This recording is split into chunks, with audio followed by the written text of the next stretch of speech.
আজ প্রায় 2 মাস পরে বাড়ি ফিরছে রুদ্রনাথ। ওর মনটা তাই বেশ ভালো। 1 মাসের জন্য ওকে অন্য শহরে যেতে হয়েছিল একটা কাজে। এই কদিনে বাড়ির লোকের সাথে মাত্র 2 বার ল্যান্ডফোনে কথা হয়েছে। শেষ কথা হয়েছে প্রায় 15 দিন আগে। আজ যে ও বাড়ি ফিরছে সেটাও আগে থেকে জানায়নি রুদ্রনাথ। ইচ্ছে হুট করে গিয়ে বউকে একেবারে চমকে দেবে। সেই শহর থেকে ও অনেক কিছু কিনে এনেছে ওর পরিবারের জন্য। ঘর সাজানোর জিনিস, দামি সেন্ট, বউয়ের জন্য কিছু শাড়ি, গয়না, আর ওর আদরের মেয়ের জন্য প্রচুর খেলনা। রুদ্রনাথের মেয়ে অন্তরার মাত্র 2 বছর বয়স। ওই মেয়েটাই চোখের মণি রুদ্রনাথের। আজ কতদিন হয়ে গেল রুদ্রনাথ দেখেনি মেয়েটাকে। আজ বাড়ি গিয়ে কোলে তুলে খুব আদর করবে। পৌঁছতে পৌঁছতে বিকেল হয়ে গেল। স্টেশনে নামতেই রুদ্রনাথ চমকে উঠল। এ কি অবস্থা হয়েছে এখানকার! স্টেশনের ছাউনি উড়ে গেছে। আশেপাশের বড় বড় গাছগুলো ভেঙে পড়েছে। ভেঙে পড়েছে বেশ কিছু বহুতল বাড়িও। একজনকে জিজ্ঞেস করে জানতে পারল 10-12 দিন আগে এখানে নাকি প্রবল ঝড় বৃষ্টিপাত হয়। অনেক বড় বড় বাড়ি নাকি জলের তলায় ডুবে গেছে, গাছ উপড়ে গেছে, মানুষও মরেছে নাকি প্রচুর। রাপ্তি নদীর জল ফুলে উঠে অনেক জায়গা নাকি ভাসিয়ে নিয়ে গেছে। এতদিন বাইরে কাজে ব্যস্ত থাকায় এসব ব্যাপারে কোনো খবরই নিতে পারেনি রুদ্রনাথ। কোথাও একটা বন্যা যে হয়েছে এটা ওর কানে এসেছিল, কিন্তু সেটা যে ওর বাড়ির কাছেই তা বুঝতে পারেনি। স্টেশন থেকে নেমে বাড়ির দিকে দ্রুত পায়ে হাঁটা দিল। এতক্ষণ মনের মধ্যে বাড়ি ফেরার যে আনন্দটা ছিল তা যেন কোথায় উবে গেছে। তার জায়গায় একটা চাপা ভয় এখন কাজ করছে ওর বুকের ভেতর। না জানি বউ মেয়ে কি অবস্থাতে আছে। ওর বাড়ি আবার রাপ্তির খুব কাছেই। বাড়ির কাছাকাছি এসে রুদ্রনাথের ভয়টা আরো বেড়ে গেল। নদীর জল ঢুকে পুরো এলাকাটা ভেসে গেছে। বেশ কিছু জায়গায় ভেঙে গেছে নদীর পাড়। নিজের বাড়ির দিকে দৌড় দিল রুদ্রনাথ। ধীরে ধীরে বিকেল গড়িয়ে সন্ধ্যা নামছে। যতই এগোচ্ছে জলের পরিমাণ ততই বাড়ছে। বাড়ির সামনে এসে থমকে গেল। হাত থেকে পড়ে গেল জিনিস ভর্তি বাক্স প্যাটরাগুলো। এ কি দেখছে রুদ্রনাথ! ঝড় বৃষ্টিতে তছনছ হয়ে গেছে তার বাড়ি। বাড়ির পাঁচিল, সদর গেট সব ভেঙে পড়ে আছে। একটা দিকে দেওয়াল ভেঙে পড়েছে, খসে পড়েছে ছাদের কিছুটা। ঘরের পিছনের বড় নিম গাছটা গোড়া থেকে উপড়ে হেলে পড়েছে বাড়ির এক দেওয়ালের গায়ে। এক মুহূর্ত থমকে থেকে ভাঙা দেওয়ালের ইট পাথর কোনো মতে সরিয়ে বাড়ির মধ্যে ঢোকার চেষ্টা করল রুদ্রনাথ। জল ঢুকে পুরো বাড়ি থই থই করছে। লক্ষ্মী, অন্তরা! রুদ্রনাথ চিৎকার করে উঠল। উল্টো দিক থেকে কোনো সাড়া এলো না। শুধু ওর নিজের আওয়াজই গম গম করতে লাগলো বাড়ি জুড়ে। পাগলের মতো বাড়ির মধ্যে এই ঘর থেকে ও ঘর ছোটাছুটি করতে লাগলো। বারবার বউ মেয়ের নাম ধরে ডাকতে লাগলো, কিন্তু শুধু নিজের কণ্ঠস্বর আর পায়ের নিচে জলের আওয়াজ ছাড়া আর কোনো শব্দ ওর কানে এলো না। আচ্ছা, ওরা অন্য কারো বাড়িতে আশ্রয় নেয়নি তো? ধীরে ধীরে অন্ধকার নেমে এসেছে চারিদিকে। ভালো করে চোখে কিছু ঠাওর হয় না। বন্যাতে এলাকার ইলেকট্রিসিটি বন্ধ। রুদ্রনাথ দৌড়ে একবার নিজেদের শোয়ার ঘরের দিকে গেল। এই ঘরটার একটা দেওয়াল ভেঙে খাটের উপর পড়ে আছে, আর সেই চাপে খাটটা ভেঙে পড়েছে মেঝেতে। একটা পচা দুর্গন্ধ যেন ছড়িয়ে আছে সারা ঘরটাতে। কি করবে, কোথায় যাবে কিছুই ভেবে পাচ্ছে না রুদ্রনাথ। কোথায় বা খুঁজবে মেয়ে বউকে? বুক ফেটে কান্না আসতে থাকে ওর। কেন ও এত দিনের জন্য বাইরে গেল? কেন নিয়মিত বাড়িতে ফোন করলো না? ও তো জানতো বাড়িতে ওর বউ মেয়ে একা আছে, তাহলে শুধুমাত্র কাজের জন্য কেন ওদের একা ফেলে চলে গেল? এখন ওরা কোথায় আছে, কেমন আছে, এসব কিছুই তো জানার উপায় নেই তার কাছে। সে নিজেকে বারবার দোষারোপ করতে লাগলো। কিন্তু ভাগ্য বোধহয় মানুষের কল্পনার থেকেও বেশি নিষ্ঠুর। সবে উঠে বেরিয়ে আসতে যাবে, হঠাৎ একটা জিনিসে চোখ পড়ায়। এক মুহূর্তের জন্য নিঃশ্বাস বন্ধ হয়ে গেল তার।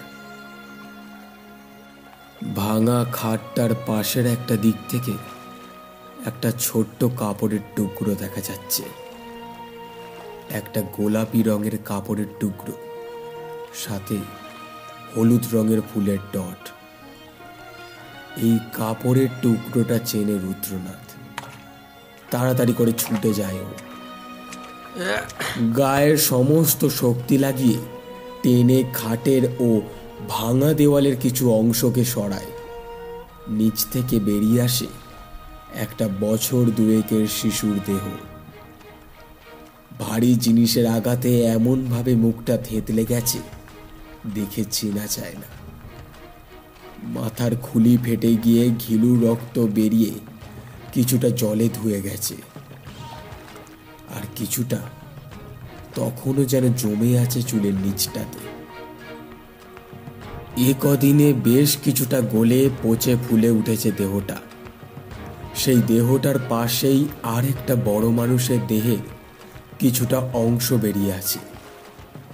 বাকি অংশটা এতটাই ভিতরে ঢুকে গেছে যে একজন মানুষের পক্ষে তা বের করা অসম্ভব।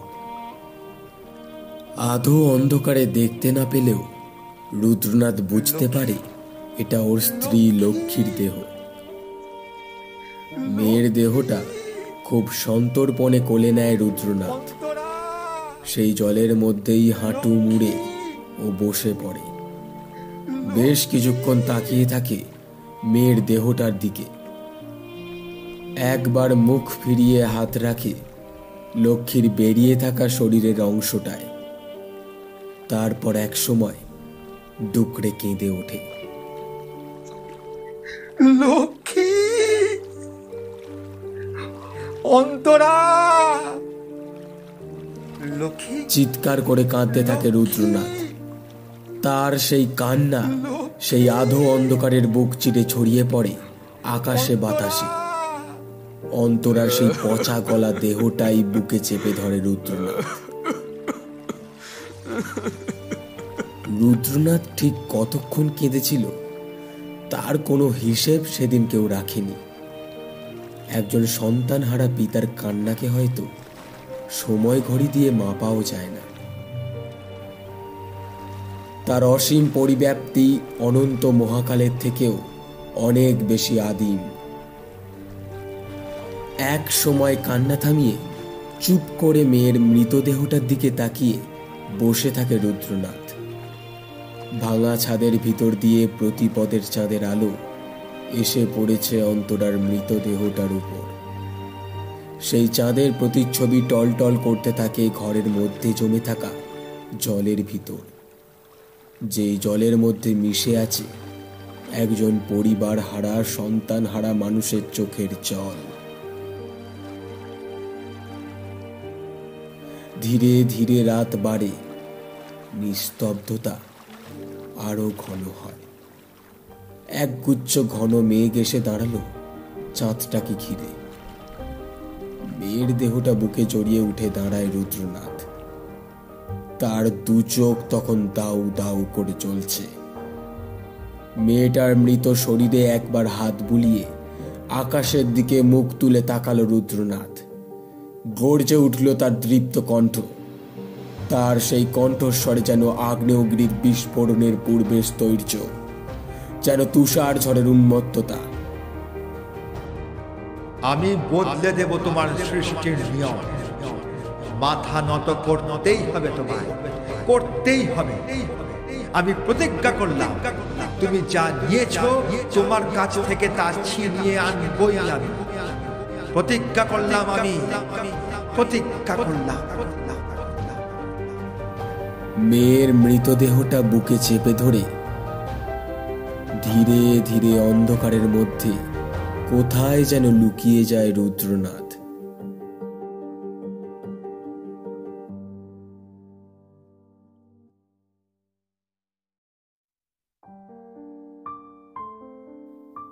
সময়ের সাথে সবাই বদলায়, কিন্তু কজন পারে সময়কে বদলাতে? আমাদের রুদ্রনাথ কিন্তু প্রতিশ্রুতি নিয়ে নিয়েছে। দেখা যাক কি হয়। শুনতে থাকুন আমাদের আজকের গল্প, শ্রী জিৎ দত্তের লেখা রুদ্রনাথ। লেখক জিৎ দত্তের জন্ম 6 নভেম্বর 1989 সালে দক্ষিণ 24 পরগনার বোড়াল গ্রামে। স্কুল জীবন কেটেছে বোড়াল হাই স্কুলে।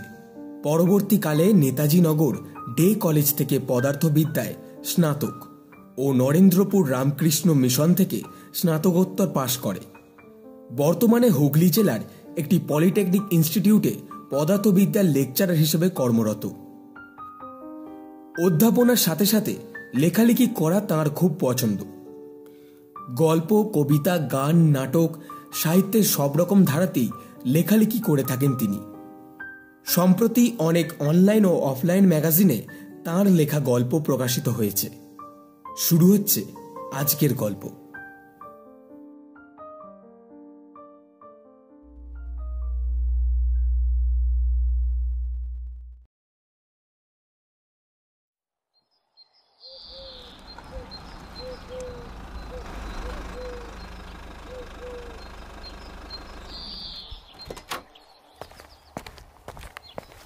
গাড়িটা দাঁড় করিয়ে নেমে একটু দ্রুত পায়েই ক্রাইম স্পটের দিকে এগিয়ে গেল সুপারিনটেন্ডেন্ট অব পুলিশ প্রত্যয় নিয়োগী।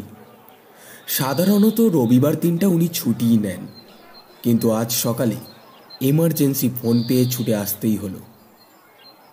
মুন্ডহীন মেয়েটার ডেড বডিটা পড়ে আছে একটা ছোট্ট টিলা মতন জায়গার পাশে। স্থানীয় এক ছোকরা দেখতে পেয়ে পুলিশে ফোন করেছে।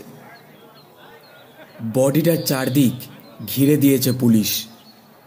বেশ কিছু স্থানীয় লোকের জমায়েত হয়েছে। কনস্টেবলরা ভিড় সামলাতে ব্যস্ত। ফটোগ্রাফাররা নিজেদের কাজ করছে। নানান পোজ থেকে ডেড বডির ফটো তুলে রাখছে।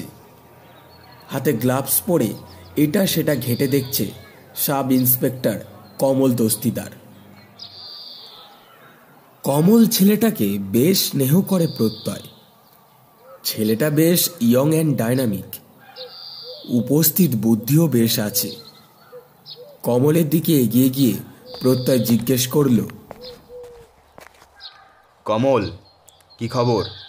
Any progress? কমল একটু হেসে প্রত্যয়কে একটা স্যালিউট করে বলল,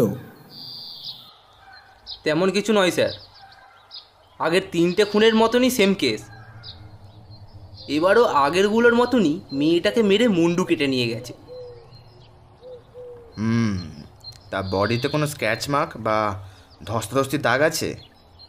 I mean any evidence of rape or anything? No sir, দেখে তো রেপ বলে মনে হচ্ছে না, বরং ডেড বডি দেখে মনে হচ্ছে মারার সময় কোনো রকম কনফ্লিক্ট বা ধস্তাধস্তি হয়নি। তা লাশের কোনো আইডেন্টিটি পেলে? হ্যাঁ স্যার, মেয়েটার একটা পার্স পাওয়া গেছে। সেখানে ওর কলেজের আই কার্ড ছিল। নাম সুষমা ভদ্র। বাড়ির অ্যাড্রেসটাও দেওয়া আছে। বাড়িতে আমরা খবর পাঠিয়ে দিয়েছি। Good. Any clue of culprit? এখনও অবধি নো স্যার। মাটি ভেজা ছিল বলে লাশের কাছে একজোড়া পায়ের ছাপ পেয়েছি। সেটা থেকে শুধু এটাই বোঝা যাচ্ছে খুনি জুতো পরেনি, পা খালি ছিল। Just like previous cases. Last 10 মাসে 4 যুবতী মেয়ের একইভাবে মাথা কেটে খুন। And we are still in the mist. Sir, আমার মনে হয় এই খুনি একজন সাইকো কিলার। দেখুন, প্রতিবার ওর টার্গেট কলেজের মেয়েরা। প্রেমে আঘাত পেয়ে তার প্রতিশোধ নিচ্ছে মেয়েগুলোর ওপর। কমল, তাই যদি হতো তাহলে তো সে সবার আগে মেয়েগুলোকে রেপ করতো, বা অ্যাটলিস্ট মারধর করতো, যন্ত্রণা দিত, নিজের রাগ বার করতে চাইতো মেয়েগুলোর শরীরের উপর দিয়ে, তারপর তাকে খুন করত। কিন্তু এক্ষেত্রে খুনি মেয়েগুলোর উপর কোনো ফিজিক্যাল টর্চার করেনি। আর তাছাড়া মারার পর লাশগুলোর মাথাই বা কেটে নিচ্ছে কেন? হয়তো আইডেন্টিটি লুকানোর জন্য। কমল, আজকাল এই হাই টেকনোলজির যুগে একটা মানুষের ফিঙ্গারপ্রিন্ট বা ব্লাড স্যাম্পেল থেকে তার আইডেন্টিটি বার করাটা একেবারে জল ভাত। আর সে যদি আইডেন্টিটি লুকোতেই চাইতো তাহলে সবার আগে মেয়েগুলোর পার্স, পকেট বা মোবাইল হাতরে তার আইডেন্টিটির সমস্ত প্রমাণ লোপাট করত। কিন্তু এই খুনি তা করেনি। কমল ঘাড় নেড়ে বলল, সব থেকে যেটা আশ্চর্য স্যার, সেটা হলো মেয়েগুলোকে যখন মারা হচ্ছিল তখনও কিন্তু তারা হাত পা ছোড়ার চেষ্টা বা নিজেকে বাঁচানোর চেষ্টা করেছে বলে মনে হয় না বডি দেখে। আরে এতে আশ্চর্য হওয়ার তো কিছু ব্যাপার নেই না। আগের বডিগুলোর পোস্টমর্টম রিপোর্ট থেকে তো তা জানা গেছে। মেয়েগুলোর শরীরে এক ধরনের নার্কোটিক ড্রাগ দেওয়া হয়েছিল। খুনি ড্রাগ দিয়ে মেয়েগুলোকে প্রথমে অজ্ঞান করে আর তারপর সময় বুঝে তাদেরকে খুন করে। স্যার, মেয়েগুলোকে কিন্তু মারার সময় অজ্ঞান করা হয়নি। রিপোর্ট বলছে মেয়েগুলোর শরীরে নার্কোটিক ছিল ঠিকই, কিন্তু তার মাত্রা এমন ছিল না যাতে তারা অজ্ঞান হয়ে যাবে। ভাবতে হবে কমল, এই কেস যতটা সহজ বলে মনে হচ্ছে ততটাও সহজ নয় এটা। কমলের সাথে কথা বলে স্পটের দিকে এগিয়ে গেল প্রত্যয়। উবু হয়ে বসে ভালো করে ডেড বডিটা দেখল। উপুর হয়ে পড়ে আছে বডিটা। মুন্ডুহীন দেহটায় কোথাও কোনো টানা হ্যাচড়ানোর চিহ্ন নেই। গায়ের পোশাকও পরিপাটি। শুধু তাতে জায়গায় জায়গায় রক্ত আর কাদা শুকিয়ে কালো হয়ে আছে। মাথার দিকটা ভালো করে পরীক্ষা করল প্রত্যয়। রামদা বা চপার জাতীয় কোনো ধারালো জিনিস দিয়ে মাথাটা কাটা হয়েছে। বেশ খানিকটা কালো রক্ত শুকিয়ে আছে মাথার সামনের ঘাসের উপর। মাথার সামনের মাটিটা একটু ভালো করে দেখল প্রত্যয়। ঘাসগুলো যেন উপড়ানো। আঙুল দিয়ে একটু খুঁড়তেই বুঝতে পারল জায়গাটাতে একটা ছোট গর্ত মতন করা হয়েছিল। খুব ছোট গর্ত। গাছের ডাল বা বাঁশের কঞ্চি জাতীয় জিনিস দিয়ে খুঁচিয়ে করা গর্ত। পকেট থেকে পেনটা বের করে আর একটু খোঁচালো প্রত্যয়। একটা কালো মতো কি যেন দেখা গেল। আর একটু খুঁচিয়ে জিনিসটা বের করল। একটা ছোট্ট তামার পয়সা। কোনো বাচ্চা হয়তো খেলার সময় ঢুকিয়ে দিয়েছে। কয়েনটা হাতে করেই উঠে দাঁড়ালো প্রত্যয়। একটু এদিক সেদিক ঘুরে দেখে, তেমন কিছুই চোখে পড়ে না।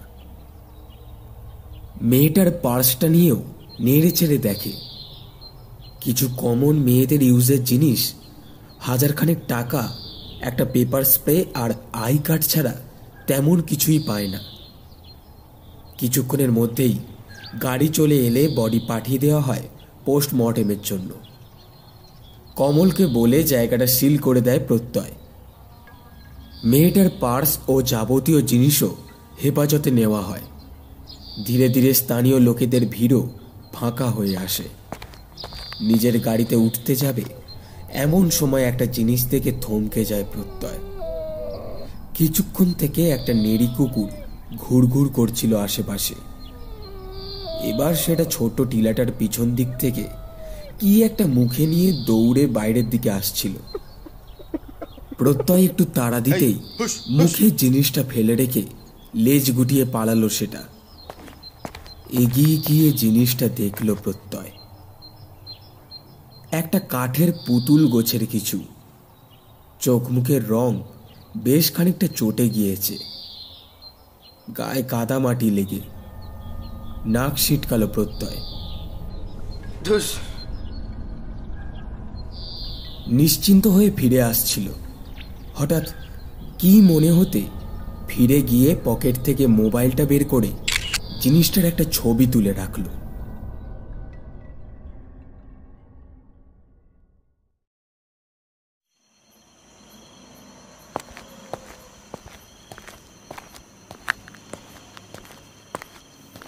বাস স্ট্যান্ডে নেমে বাড়ির দিকে হাঁটা লাগালো জয়তী।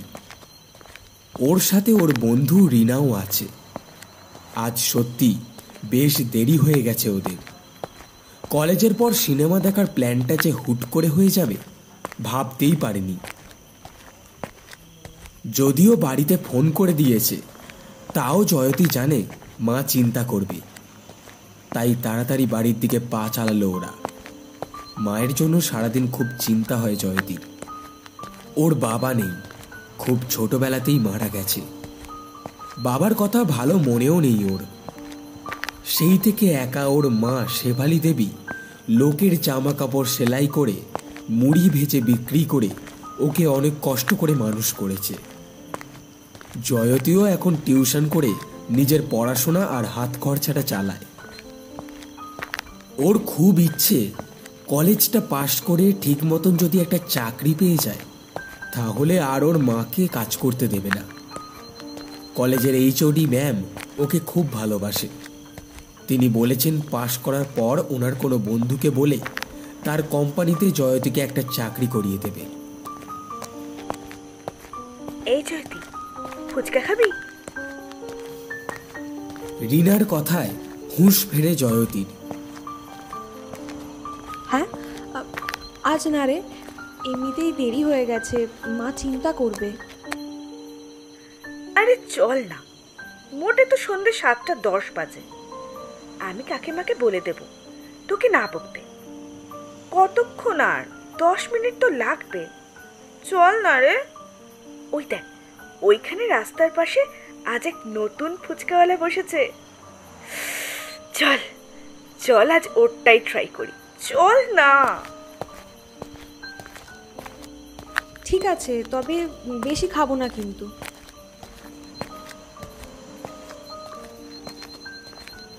দুজনে রাস্তার মোড়ে দাঁড়িয়ে থাকা ফুচকাওয়ালাটার দিকে এগিয়ে যায়। আধ বয়সী লোক, পরনে একটা জামা আর ধুতি, মাথায় বড় বড় চুল খোপা করে বাঁধা, মুখে হাসি লেগেই আছে। রিনা নিজেই দুজনের জন্য ফুচকার অর্ডার দেয়। তোমার নাম কি কাকু? আমার নাম ভৈরব সিং আছে দিদিমণি। তা কবে থেকে বসছো তুমি এখানে? প্রশ্ন করে জয়তী। ফুচকাওয়ালা হেসে জবাব দেয়, ज़्यादा वक्त হয়নি, এই 2 কি 3 দিন হলো। তুমি কি এখানেই থাকো? আমার বাড়ি গোরখপুর, ইউপি। এখানে কামকাজের জন্য আসা। লোকটা একটা করে ফুচকা দুজনের শাল পাতার বাটিতে দেয়। এ কি কাকু, এত মিষ্টি দিয়েছো কেন? এত মিষ্টি কেউ খায় নাকি ফুচকায়? রিনা অবাক হয়ে তাকায় জয়তীর দিকে। মিষ্টি? মিষ্টি কোথায় রে? বেশ তো ঝালঝালি লাগছে। তুই আবার মিষ্টি পেলি কোথায়? তোর জিভ না অন্য কিছু রে, এত মিষ্টি তুই বুঝতে পারছিস না? দুজনে কথা বলতে এত মশগুল ছিল যে তারা লক্ষ্যই করল না ওপাশে একজনের চোখ হঠাৎ থক করে জ্বলে উঠেই পরক্ষণে আবার শান্ত হয়ে গেল। ঝাঁকড়া গোঁফের কোণে একটা সূক্ষ্ম হাসি বিদ্যুৎ ঝলকের মতো খেলে গিয়েই হঠাৎ মিলিয়ে গেল। ভৈরব সিং দুজনকে থামিয়ে বলল, ঠিক হ্যাঁ দিদিমণি, আমি আপনার জন্য ज़्यादा মির্চ আর মশলা দিয়ে আলাদা করে মেখে দিচ্ছি। ভৈরব সিং আবার আলাদা করে ঝাল নুন মশলা দিয়ে তরকারি মাখল জয়তীর জন্য। এবার খেয়ে দেখেন তো সহি है या नहीं। জয়তী একটা খেয়ে বলল, এবারে ভালো হয়েছে। ভৈরব সিং রিনাকে পুরনো তরকারি দিয়ে আর জয়তীকে নতুন মাখা তরকারি দিয়ে ফুচকা দিতে লাগলো। খেতে খেতে জয়তীর মনে হলো এই লোকটার ফুচকাতে বেশ একটা আলাদা স্বাদ আছে। এত ফুচকা খেয়েছে কিন্তু এর মতো তো কেউ মাখে না, আর লোকটার ব্যবহারও বেশ ভালো। খেতে খেতে অনেকগুলো ফুচকা খেয়ে নিল জয়তী। রিনা না থামালে আরও খেত হয়তো।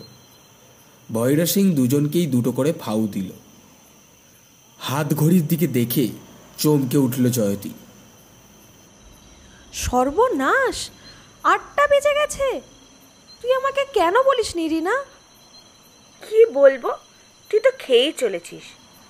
আমি গুনেছি, তুই কম করে 30টা ফুচকা খেয়েছিস আজ। তাই নাকি রে? তবে যাই বল, লোকটা বানায় কিন্তু হেভি। আমি এত ভালো ফুচকা আগে কখনো খাইনি। কি জানি, আমার তো তেমন কিছু লাগলো না। আর তুই তো বলছিস মিষ্টি মিষ্টি নাকি। আহা, সেটা তো আগে। পরে যেটা মাখলো না, মনে হচ্ছে না গিয়ে আরও দুটো খেয়ে আসি। আবার নয় কাল খাস। এখন গাল খেতে না চাইলে চল বাড়ি চল। কাকিমা এরপর তোর সাথে আমাকেও পেটাবে। চল চল চল। পেট ভরা থাকায় কেমন যেন ঘুম ঘুম পাচ্ছিল জয়তীর। পাগুলো যেন একটু টলছে, মাথাটা বেশ হালকা লাগছে যেন। নিজের মনেই হাসল জয়তী। ফুচকা খেয়ে কারুর আবার নেশা হয় নাকি? বাড়িতে ঢুকতেই শেফালি দেবী খ্যান খ্যান করে উঠলেন। এই তোর আসার সময় হলো, কোথায় ছিলি এতক্ষণ? আমি এদিকে চিন্তায় মরছি। আরে মা, ফুচকা খাচ্ছিলাম রিনার সাথে, তাই দেরি হলো। আবার কিছু বলতে গিয়ে হঠাৎ কেমন যেন থমকে গেলেন শেফালি দেবী। এই দাঁড়া দাঁড়া, তোর কি হয়েছে রে জয়তী? তোর চোখ মুখ এরম লাগছে কেন? কই কিছু না তো মা। আসলে আমি না খুব ক্লান্ত আর খুব ঘুমও পেয়েছে। আসলে আমি আজকে না অনেকগুলো ফুচকা খেয়ে নিয়েছি, পেট তো ভরাই আছে, রাতে আর কিছু খাবো না। মেয়েকে আর বেশি কিছু বললেন না শেফালি দেবী। তবে কেন জানি মেয়ের জন্য ওনার মনে একটা দুশ্চিন্তা হতে লাগলো। অবশ্য মেয়ের জন্য সব সময় কম বেশি দুশ্চিন্তা ওনার মনে লেগেই থাকে। কি আর করবেন, জয়তী ছাড়া এই পৃথিবীতে যে আর কেউই নেই ওনার।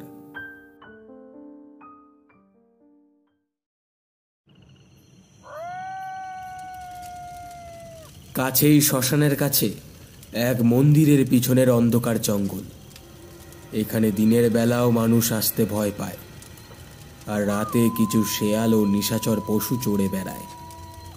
এই জঙ্গলের মধ্যে একটা গাছের গুঁড়িতে ঠেস দিয়ে বসে আছে একটা লোক। গায়ে রক্তাম্বর, গলায় রুদ্রাক্ষের মালা, সামনে কাঠ কুঠো দিয়ে একটা ধুনি মতন চালানো। লোকটা যেখানে বসে তার থেকে কিছুটা দূরে একটা বস্তা, আর একটা বস্তা গাছের গায়ে হেলান দিয়ে রাখা। লোকটা একটা বোতল থেকে একটা বিশেষ তরল পান করছিল। কিছুটা তরল হাতে নিয়ে ছুঁড়ে মারল সামনের জ্বলন্ত কাঠগুলোতে। ক্ষুধার্ত সাপদের মতন লক লক করে উস্কে উঠল আগুন। লোকটা যেন কাউকে শোনানোর মতন করে বলে উঠল, আর মাত্র একটা খাবার পেয়ে গেছি মা, তুই চিন্তা করিস না। পেট ভরে খাবি যত ইচ্ছে, তারপর আমি আসনে বসবো। তখন কিন্তু তোকে আসতেই হবে মা, আসতেই হবে। আমি অনেক দিন অপেক্ষা করেছি শুধু এই দিনটার জন্য।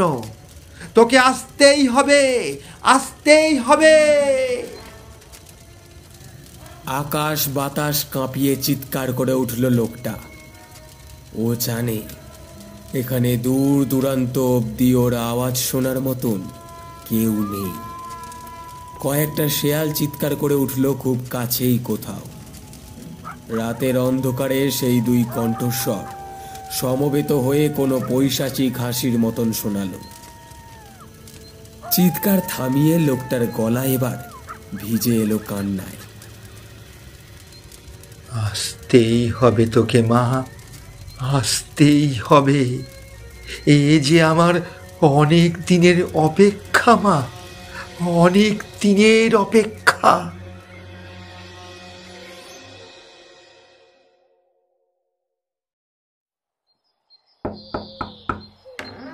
মে আই কাম ইন স্যার? কমলের গলার স্বর শুনে মুখের সামনে থেকে সায়েন্স ম্যাগাজিনটা নামালো প্রত্যয়। আরে কমল যে, কামিন কামিন, বসো এখানে। Thank you sir. Sir, postmortem রিপোর্টটা এনেছি। আর যেগুলো আনতে বলেছিলাম সেগুলো এনেছো? হ্যাঁ এনেছি স্যার। পকেট থেকে একটা এনভেলপ বার করে প্রত্যয়ের হাতে দেয় কমল। রিপোর্টটাতে একবার চোখ বোলায় প্রত্যয়। ওর ভ্রু দুটো ভাঁজ হয়ে গেছে, কপালের মধ্যিখানে সরল রৈখিক খাঁজ। কাগজটা পড়া হয়ে গেলে খামে ভরে আবার কমলের হাতে দিয়ে দেয়।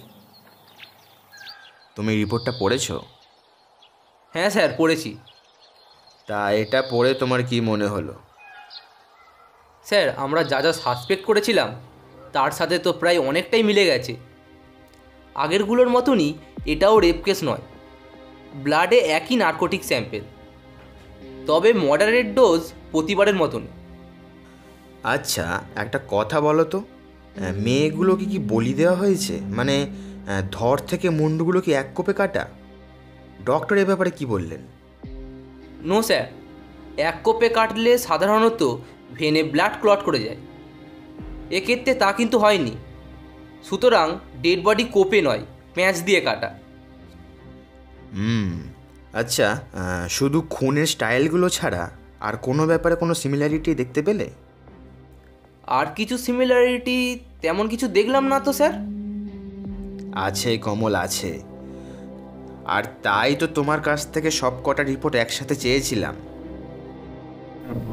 নিজের চেয়ার ছেড়ে উঠে দাঁড়ালো প্রত্যয়। একটু আড়মোড়া ভেঙে একটা সিগারেট ধরালো, তারপর একটা বড় ধোঁয়ার রিং ছেড়ে বলল, কমল, এই প্রতিটি মেয়েরই ব্লাড গ্রুপ কিন্তু এবি নেগেটিভ। এটা কি তুমি লক্ষ্য করেছো? এই ব্লাড গ্রুপ কিন্তু খুব রেয়ার। আমাদের দেশে মাত্র 1 কি 2% লোকের এই ব্লাড গ্রুপ আছে। এখন প্রশ্ন হচ্ছে, খুনি এই এবি নেগেটিভ ব্লাড গ্রুপের মেয়েগুলো কি শুধু মারছে কেন?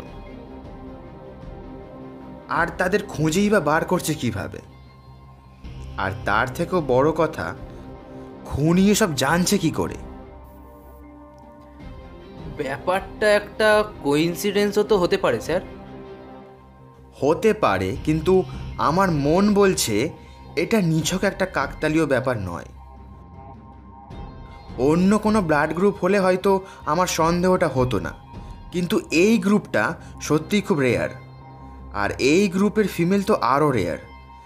আর যদি শুধু ব্লাড গ্রুপটাই ফ্যাক্টর হবে, তাহলে শুধু মেয়েরাই কেন? খুনি ছেলেদের কেন টার্গেট করছে না? জানলার দিকে মুখ ফিরিয়ে সিগারেট খেতে থাকলো প্রত্যয়। কমল রিপোর্টগুলো বের করে আবার পড়তে শুরু করলো। সিগারেটটা শেষ করে টেবিল থেকে ডায়েরিটা তুলে নিল প্রত্যয়। কমলের দিকে ডায়েরিটা এগিয়ে দিয়ে বলল, কমল, তা একটা কাজ করো তুমি। খুন হওয়া সবকটা মেয়ের নাম আর তারা যে জায়গায় খুন হয়েছে সেই জায়গাগুলোর নাম মনে আছে তো তোমার? এই ডায়েরিটা একটু লিখে দাও। মনে মনে একটা ছক কষার চেষ্টা করে প্রত্যয়। এই কেসে অনেকগুলো ফ্যাক্টর কাজ করছে। 1, মেয়েগুলো সবাই প্রায় সেম এজ কলেজ পড়ুয়া কেন? অন্য কোনো এজেড মেয়ে বা ছেলে নয় কেন? 2, শুধু এবি নেগেটিভ গ্রুপের মেয়েরাই কেন? 3, মেয়েগুলোকে মারার সময় ড্রাগ দেওয়া হলেও সেই ডোজ মডারেট কেন? খুনি কেন মেয়েগুলোকে অজ্ঞান করেনি? 4, মেয়েগুলোকে অজ্ঞান না করে মাথা কেটে খুন করা হয়েছে। যতই নেশাগ্রস্ত থাক, তবু মেয়েগুলো কি মরার সময় হাত পাও ছড়েনি? দেহে অন্য কোনো ক্ষত বা ধস্তাধস্তির দাগ নেই কেন? 5, খুনির আসল মোটিভ কি? 6, খুন করে মাথা কেটে নিয়ে যাওয়ার পিছনে খুনির উদ্দেশ্য কি? প্রত্যয়ের মন বলছে এই সব রহস্যের সূত্র একসাথেই জড়িয়ে আছে। একটা কিছু আছে যা চোখের সামনেই রয়েছে, কিন্তু তাকে দেখা যাচ্ছে না। আচ্ছা, মেয়েগুলোর পেটের ভেতর থেকে কোনো কিছু পাওয়া যায়নি? মানে আমি বলতে চাইছি অ্যালকোহল বা এরকম কিছু। স্যার, তেমন সন্দেহজনক কিছু তো রিপোর্টে লেখেনি। তবে তবে কি? স্যার, এই লাস্ট মেয়েটার পার্সে আমি গুঁড়ো জাতীয় কিছু লেগে থাকতে দেখেছিলাম। তবে জিনিসটা তেমন ইম্পর্টেন্ট নয় বলে তখন অতটা গুরুত্ব দিইনি। গুঁড়ো? কিসের গুঁড়ো? তেমন ঠিক বলতে পারবো না স্যার, তবে গন্ধ শুকে তো মনে হচ্ছিল চাট বা টক জাতীয় কোনো জিনিসের গুঁড়ো। এই যেমন ধরুন ফুচকা বা ভেলপুরি। চোখ দুটো ধক করে জ্বলে উঠল প্রত্যয়, যেন অন্ধকারের বুক চিরে এক টুকরো আলোর সন্ধান পেয়েছে। লাফিয়ে উঠল প্রত্যয়। আরে হ্যাঁ, তাই তো, ফুচকা। আরে এই জিনিসটা আমার মাথাতেই আসেনি। কমল, তুমি কথাটা আমাকে আগে বলনি কেন? আসলে স্যার, এই সামান্য জিনিসটা যে এত ইম্পর্টেন্ট হয়ে যাবে না, বুঝতে পারিনি ওটা। তদন্তে ছোট থেকে ছোট জিনিসও ইম্পর্টেন্ট কমল। তা তুমি এখন একটা কাজ করো, ওই মেয়েটার পার্টসটা এক্ষুনি ফরেন্সিক ল্যাবে পাঠাও, আর সাথে ওই আগের লাশগুলো থেকে যা যা জিনিস উদ্ধার হয়েছে সেসবগুলোকেও পাঠাও। চাপা উত্তেজনা স্পষ্ট ফুটে উঠছে প্রত্যয়ের গলার স্বরে। এতক্ষণে ও একটা পথ পেয়েছে। জিনিসটা যদি সত্যি ফুচকা হয়, আর আগের 3টে লাশের জিনিসেও যদি ওটার অস্তিত্ব পাওয়া যায়, তাহলে অনেকগুলো প্রশ্নের সমাধান হয়ে যাবে একসাথে। কিন্তু এখনো কিছু প্রশ্ন বাকি থেকেই যাচ্ছে।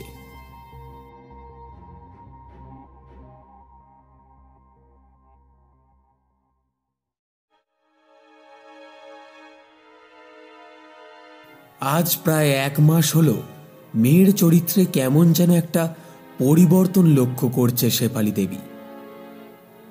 কি হয়েছে জয়তীর কে জানে। আজকাল কথায় কথায় কেমন যেন রেগে ওঠে। সারাদিন নিজের ঘরে দরজা বন্ধ করে বসে থাকে। কলেজেও যায় না। মাঝে মধ্যে শরীর খারাপের বাহানা দেখায়। কিছু জিজ্ঞেস করলে বলে, কই কিছু হয়নি তো। এদিকে মেয়ের চেহারাও দিন দিন কেমন যেন খারাপ হয়ে যাচ্ছে। খাবারে রুচি নেই। মাঝে মাঝে খেতে বসে এক দৃষ্টে খাবারের থালার দিকে তাকিয়ে বসে থাকে। চোখের তলাতেও কালি পড়েছে। সেদিন তো রাগ করে খাবারের থালাই ছুঁড়ে ফেলে দিয়ে শেফালি দেবীর মুখের উপরেই দরজা বন্ধ করে দিল জয়তী। মেয়ে এখন বড় হয়েছে, তাই শেফালি দেবী এখন বেশি শাসন করতে পারে না। স্বামী মারা যাওয়ার পর ওই মেয়েই ওনার জীবনের সব কিছু। তাই মেয়েকে নিয়ে খুব দুশ্চিন্তা ওনার মধ্যে। সেদিন রিনাকে ডেকে জিজ্ঞেস করলেন কলেজে জয়তীর কোনো ছেলেকে ভালো লাগে কিনা, বা কারোর সাথে ওর ঝগড়া হয়েছে কিনা। কিন্তু রিনা বলল, তেমন কিছু জানি না কাকিমা। এই সবের সাথে এখন আর একটা নেশা জুড়েছে মেয়ের, ফুচকার নেশা। রোজ সন্ধেবেলা ফুচকা খাওয়া তার চাই চাই। শেফালি দেবী কতবার বারণ করেছেন যে রোজ রোজ এইসব খাওয়া ঠিক নয়, কিন্তু মেয়ে শুনলে হয়। রোজ সন্ধেবেলা গিয়ে পাড়ার মোড় থেকে ফুচকা খেয়ে আসবে। আজও সন্ধেবেলা বেরোতে যাচ্ছিল জয়তী। শেফালি দেবী ওকে ডেকে বলল, রোজ রোজ এত ফুচকা খাওয়া ভালো না রে মা। আজ নয় আমি তোকে মুচমুচে কিছু বানিয়ে দিচ্ছি। জয়তী কেমন করে যেন তাকালো মায়ের দিকে। শেফালি দেবীর কেমন যেন অস্বস্তিকর লাগলো সেই দৃষ্টি। আজকাল প্রায়ই মেয়ের দিকে তাকালে কেমন জানি ভয় লাগে ওনার। তারপর কথায় কোনো উত্তর না দিয়ে ঘর থেকে বেরিয়ে গেল জয়তী। ঘর থেকে বেরিয়ে জয়তী প্রতিদিনের মতন ভৈরব সিংয়ের দোকানে গেল ফুচকা খেতে। ভৈরব সিং জানতো জয়তী আসবে, ও এমন প্রতিদিনই আসে। একটা হালকা হাসির রেখা ফুটে উঠল ওর মুখে। আজ রাস্তায় লোকজন তেমন নেই। স্ট্রিট ল্যাম্পটা জ্বলছে ঠিকই, কিন্তু কাঁচের ভিতর এক ধরনের পোকার মৃত দেহাবশেষ জমে ওঠায় আলো অনেক ম্লান। আজকাল আর জয়তীকে এসে ফুচকার জন্য বলতে হয় না ভৈরব সিংকে। ভৈরব সিং আগে থেকেই ওর পছন্দ মতন মশলা মেখে রাখে। ফুচকা দিতে দিতে ভৈরব সিং জিজ্ঞেস করল, अच्छा दीदीमणि, आपके घर में और कौन कौन है? ফুচকা খাবার সময় কথা বলতে বিরক্ত লাগে জয়তী। তবু নেহাত অনিচ্ছা সত্ত্বেও উত্তর দিল, আমি আর মা। और आपके पिताजी? আমার বাবা নেই, অনেক ছোটবেলায় মারা গেছে, আমার মনেও নেই। ओह, दुखी बात। একটু চুপ করে থেকে ভৈরব সিং বলল, আচ্ছা দিদিমণি, আপনি আমার একটু কাম করিয়ে দিতে পারবেন? তোমার আবার কি কাজ? একটা লেখাপড়ার কাজ আছে। আসলে আমি তো আনপাড় আছি, তাই একটু কেউ সাথে গেলে ভালো হয়। আসলে আপনি রোজ রোজ আমার দোকানে আসেন, তাই আপনাকে বললাম আর কি। বড়ই মেহরবানি হতো। ও, তা যাবো খন? কোথায় যেতে হবে? বেশি দূর না, এই কাছেই। আজকেই যেতে হবে? না না, अभी भी वक्त है। আমি আপনাকে আগে জানিয়ে দিবে। তবে দিদিমণি, রাতের বেলা যেতে হবে কিন্তু। তবে আমি কথা দিচ্ছি, ज़्यादा वक्त লাগবে না। আচ্ছা ঠিক আছে। মুচকি হাসল ভৈরব সিং। জয়তী কথা বন্ধ করে ফুচকা খেয়েই চলল। একটা গাড়ি এসে দাঁড়ালো ভৈরব সিংয়ের দোকানের কাছে। দুজন ভদ্রলোক নেমে এগিয়ে এলো ওর দোকানের দিকে। প্রথম ভদ্রলোক মাঝ বয়সী হলেও বেশ শরীরচর্চা করা ফিট চেহারা। অপরজন বেশ ইয়াং আর বুদ্ধিদীপ্ত চোখ মুখ। অনেক দিন ফুচকা খাই না কমল, চলো আজ একটু ফুচকা খাওয়া যাক। প্রথম ব্যক্তি বলল দ্বিতীয় ব্যক্তিকে। দ্বিতীয় ব্যক্তি একটু হেসে ভৈরব সিংয়ের উদ্দেশ্যে বলল, কই দু জায়গায় ফুচকা দাও তো দেখি। ভৈরব সিং দুজনের হাতে শালপাতার বাটি ধরিয়ে দিয়ে আলাদা করে মশলা মাখতে লাগলো। কমলের মুখের দিকে একবার তাকিয়ে প্রত্যয় বলল, আহা দাদা, আবার আলাদা করে তরকারি মাখার কি দরকার ছিল? ওই বানানো তরকারিটা থেকেই আমাদের দিয়ে দাও না। ভৈরব সিং একটু অপ্রস্তুত হয়ে হেসে বলল, नहीं साहब, वो দিদিমণির জন্য স্পেশাল তরকারি আছে, এক্সট্রা মির্চ মশলাদার। আমি আপনাদের আলাদা বানিয়ে দিচ্ছি। কমল ও প্রত্যয় একে অপরের মুখের দিকে দেখল। তারপর প্রত্যয় ঘুরে দাঁড়িয়ে জয়তীকে উদ্দেশ্য করে বলল, তা আপনি খুব ঝাল খান বুঝি? জয়তী এবার মুখ তুলে চাইল প্রত্যয়ের দিকে। স্ট্রিট লাইটের সেই অল্প আলোতেও জয়তীর চাউনি দেখে ভুরু কুঁচকে গেল প্রত্যয়। জয়তীর চোখ কি অস্বাভাবিক রকমের লাল, আর চোখের তারাও কেমন জানি বিস্ফারিত। কেমন এক উদ্দেশ্যহীন চাউনি সেই চোখে। Are you okay madam? আপনার চোখ এত লাল কেন? ও কিছু না, আসলে এত ঝাল না সেই জন্য।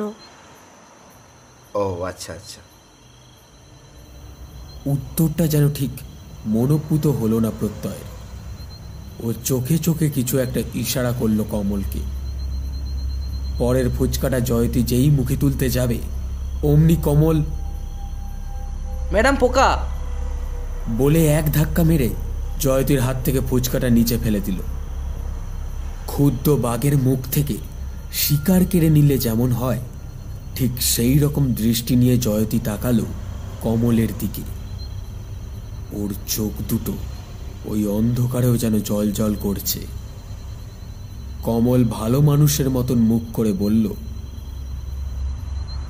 সরি, আসলে পোকাটা। জয়তী কোনো উত্তর না দিয়ে মুখ ঘুরিয়ে নিল। এই সুযোগে প্রত্যয় নিজের লাইটারটা নিচে ফেলে দিয়ে সেটা কুড়ানোর অজুহাতে টুক করে একটা প্লাস্টিকের প্যাকেট বের করে জয়তীর পড়ে যাওয়া ফুচকাটা তাতে ভরে নিল। আর এই ঘটনা ঘটল সবার চোখের আড়ালে। জয়তী কমলের উপর থেকে চোখ সরিয়ে ভৈরব সিংকে বলল, কাকু আজ আর খাবার মুড নেই, তোমার কত হলো বলো তো? দাম মিটিয়ে গটগট করে চলে গেল জয়তী। প্রত্যয় কমলকে ইশারায় বোঝালো কাজ শেষ।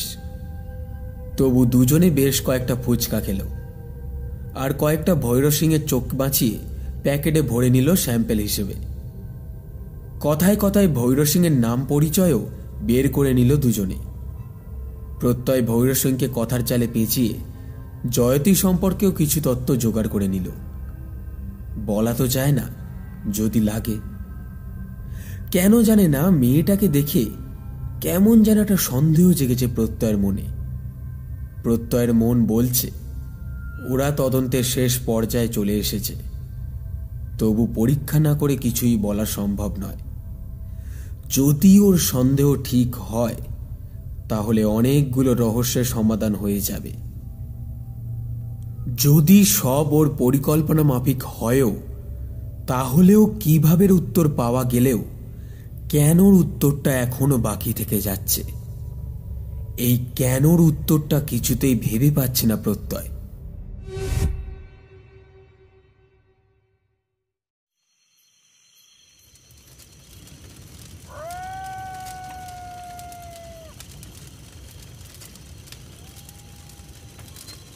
মন্দিরের পিছনের সেই জঙ্গল আগের দিনের মতো আজও ধুনি জ্বলছে।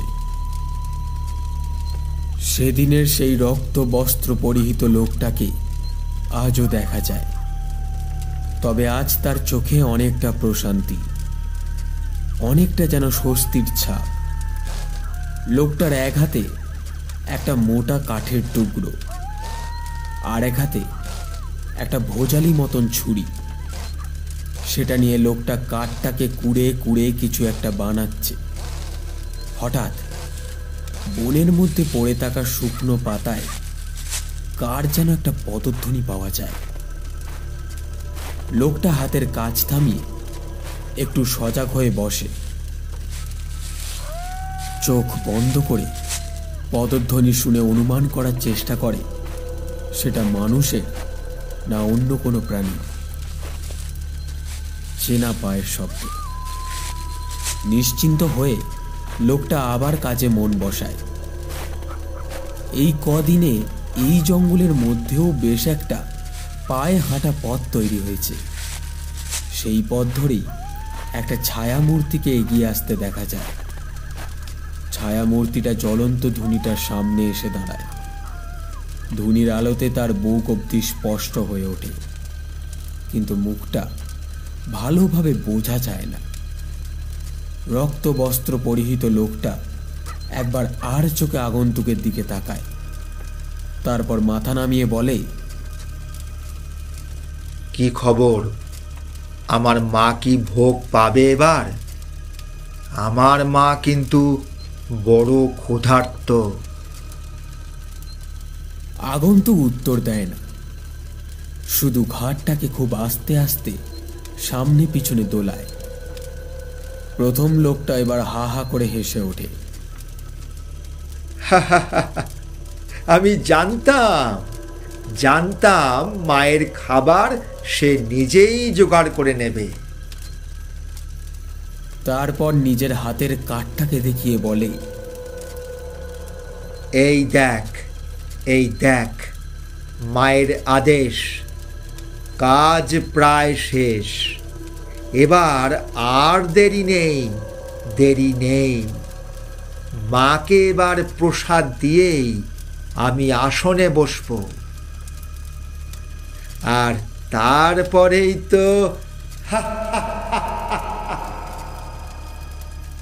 একটা জান্তব উল্লাসে চিৎকার করে হেসে ওঠে লোকটা। তারপর আগন্তুককে উদ্দেশ্য করে বলে, তুই এখন যা, আমি এখন সাধনায় বসব, মাকে ডাকবো, মাকে যে এবার আসতেই হবে। তুই যা। আগন্তুক তবু যায় না, স্থিরভাবে দাঁড়িয়ে থাকে। রক্ত বস্ত্র পরিহিত লোকটা নিজের জামার ভিতর থেকে একটা কি বের করে ছুঁড়ে মারে আগন্তুকের দিকে। এবার আগন্তুকের মুখটা হাসিতে ভরে ওঠে। হিংস্র সাপদের মতো তার দাঁতগুলো ধুনির আগুনে চকচক করতে থাকে। মুখ ঘুরিয়ে যে পথে এসেছিল সেই অন্ধকার পথেই আবার কোথায় মিলিয়ে যায়।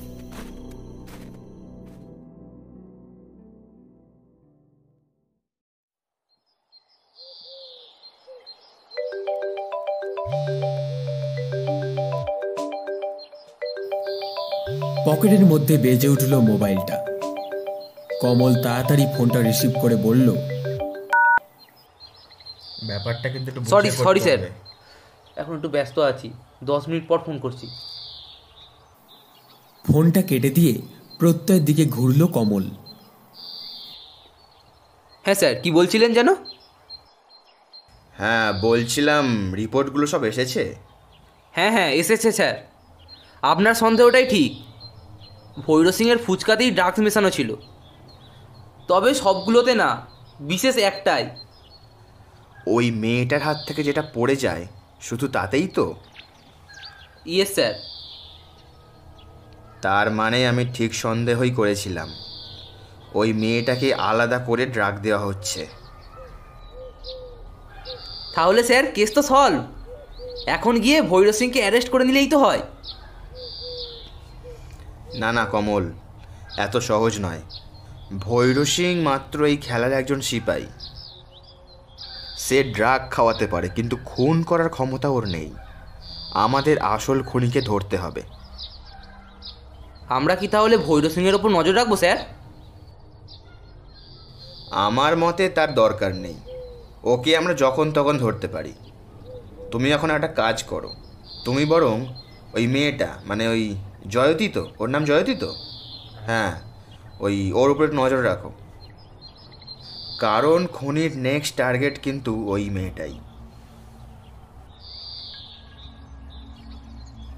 কমল কি একটা বলতে চাচ্ছিল, কিন্তু আবার বেঁচে উঠল ওর মোবাইল ফোনটা। কমল এবার আর ফোনটা ধরল না, কেটে দিল। প্রত্যয় মুচকি হেসে কমলকে ইয়ার্কি মেরে বলল, কি কমল, বারবার কার ফোন আসছে? গার্লফ্রেন্ডের? না স্যার, সেসব না, আসলে বাড়ি থেকে মা বারবার ফোন করছে। কেন, বিয়ে থার ব্যাপার নাকি? তোমার সম্বন্ধ দেখা হচ্ছে নাকি? তা তোমার বিয়েতে আমাকে ইনভাইট করবে তো? এ বাবা, না স্যার, আসলে কাল বাড়িতে একটা পুজো আছে, মা রেখেছে, তাই বারবার ফোন করছে বাড়ি ফেরার সময় এটা ওটা নিয়ে যাওয়ার জন্য। এখন আবার কিসের পুজো? স্যার বিপত্তারিণী পুজো, কাল আষাঢ় মাসের শুক্লপক্ষের পঞ্চমী, তাই মা পুজো রেখেছে। আপনার জন্য প্রসাদ আনবো স্যার। স্যার কাল কিন্তু আমি ছুটি নিচ্ছি। তা ভালো। আচ্ছা, তুমি এখন এসো। আর যেটা বললাম, ওই মেয়েটার উপরে একটু নজরদারি রাখার জন্য লোক রাখো। কমল স্যালুট করে বেরিয়ে যায়। একটা সিগারেট ধরায় প্রত্যয়। টেবিল থেকে ওর ডায়েরিটা তুলে নেয়। অনেকগুলো এলোমেলো জরুরি কথা এক্ষুনি লিখে রাখা দরকার। পেনটা তুলতে যেতেই অসাবধানতা বশত পুরো পেন স্ট্যান্ডটাই উল্টে যায় টেবিলের উপর। একটা জিনিস ঠং করে টেবিল থেকে মাটিতে পড়ে যায়। প্রত্যয় নিচু হয়ে জিনিসটা তুলতে গিয়ে দেখে সেদিনে সেই স্পটে কুড়িয়ে পাওয়া তামার কয়েনটা। জিনিসটা হাতে নিতেই বিদ্যুতের মতন একটা সম্ভাবনার কথা ওর মাথায় খেলে যায়। মাথার মধ্যে বাজতে থাকে কমলের কথাটা, কাল শুক্লপক্ষের পঞ্চমী। তাড়াতাড়ি ঘরের দেওয়ালে ঝুলিয়ে রাখা ক্যালেন্ডারটার কাছে গিয়ে সেটা উল্টে পাল্টে দেখতে থাকে প্রত্যয়। পকেট থেকে মোবাইল বের করে কিছু একটা খুব খুঁটিয়ে দেখে সেটা আবার পকেটে ঢুকিয়ে রেখে দেয়। সব মিলে গেছে। 2 2 4 আর 2 6। উত্তেজনায় চোখ দুটো চিকচিক করে ওঠে প্রত্যয়। তাড়াতাড়ি টেবিল থেকে ফোনটা তুলে নিয়ে ডায়াল করে। হ্যালো কমল, আমার রুমে এসো ইমিডিয়েটলি, খুব জরুরি দরকার আছে।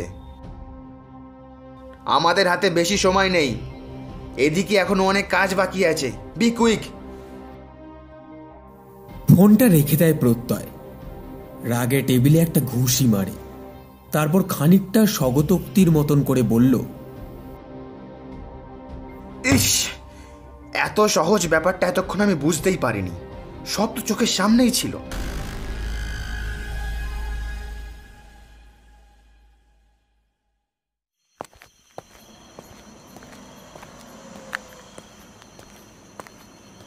দূর থেকেই ভৈরব সিং দেখতে পেল জয়তী আসছে।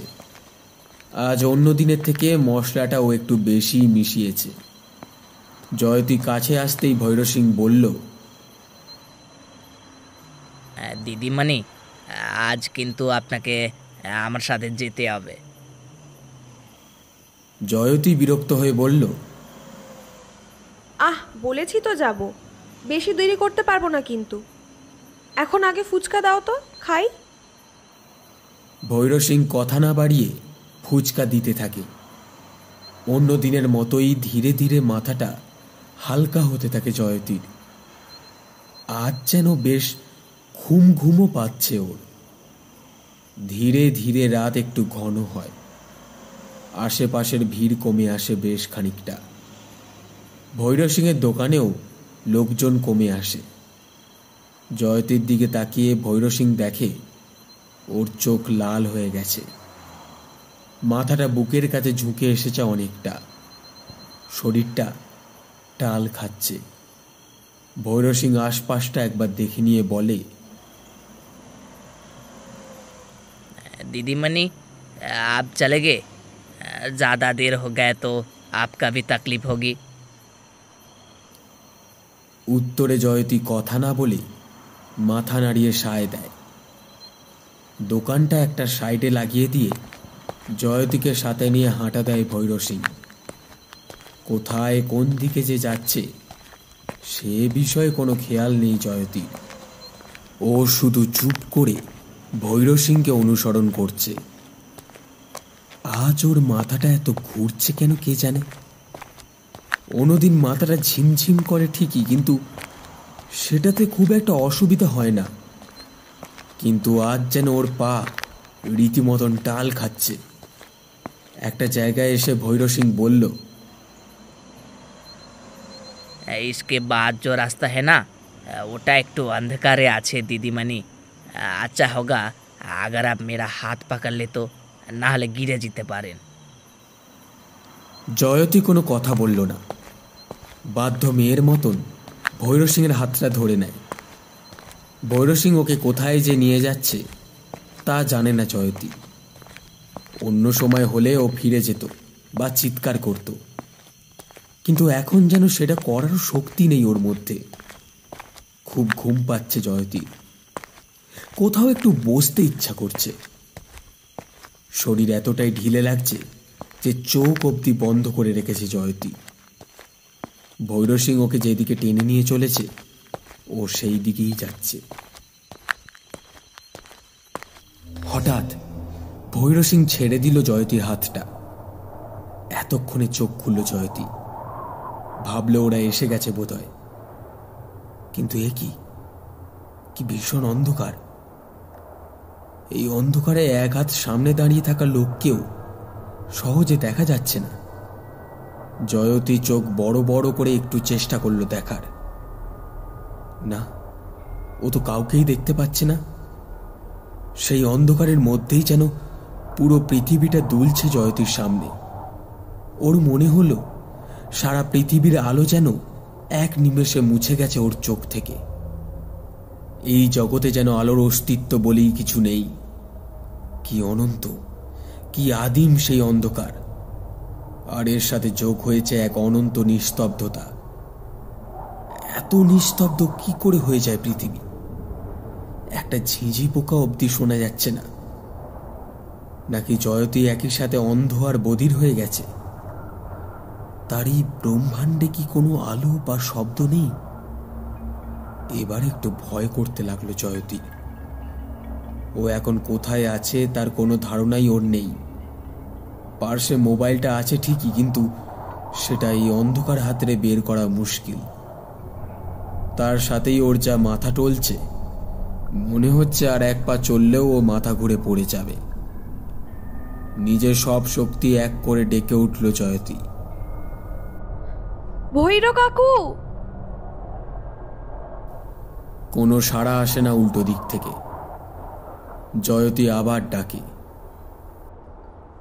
ভৈরব সিং কাকু, কোথায় গেলে তুমি? সাড়া দাও, আমি তোমায় দেখতে পাচ্ছি না। জয়তীর কথাগুলোই প্রতিধ্বনিত হয়ে ওর কানে ফিরে আসে। আর কোনো শব্দের উৎসও খুঁজে পায় না সেই অন্ধকারে। হঠাৎ কাছেই কোথাও এক নিশাচর পাখি ডেকে ওঠে। ভয় পেয়ে উদ্ভ্রান্তের মতন ছুটতে চেষ্টা করে জয়তী, কিন্তু পারে না।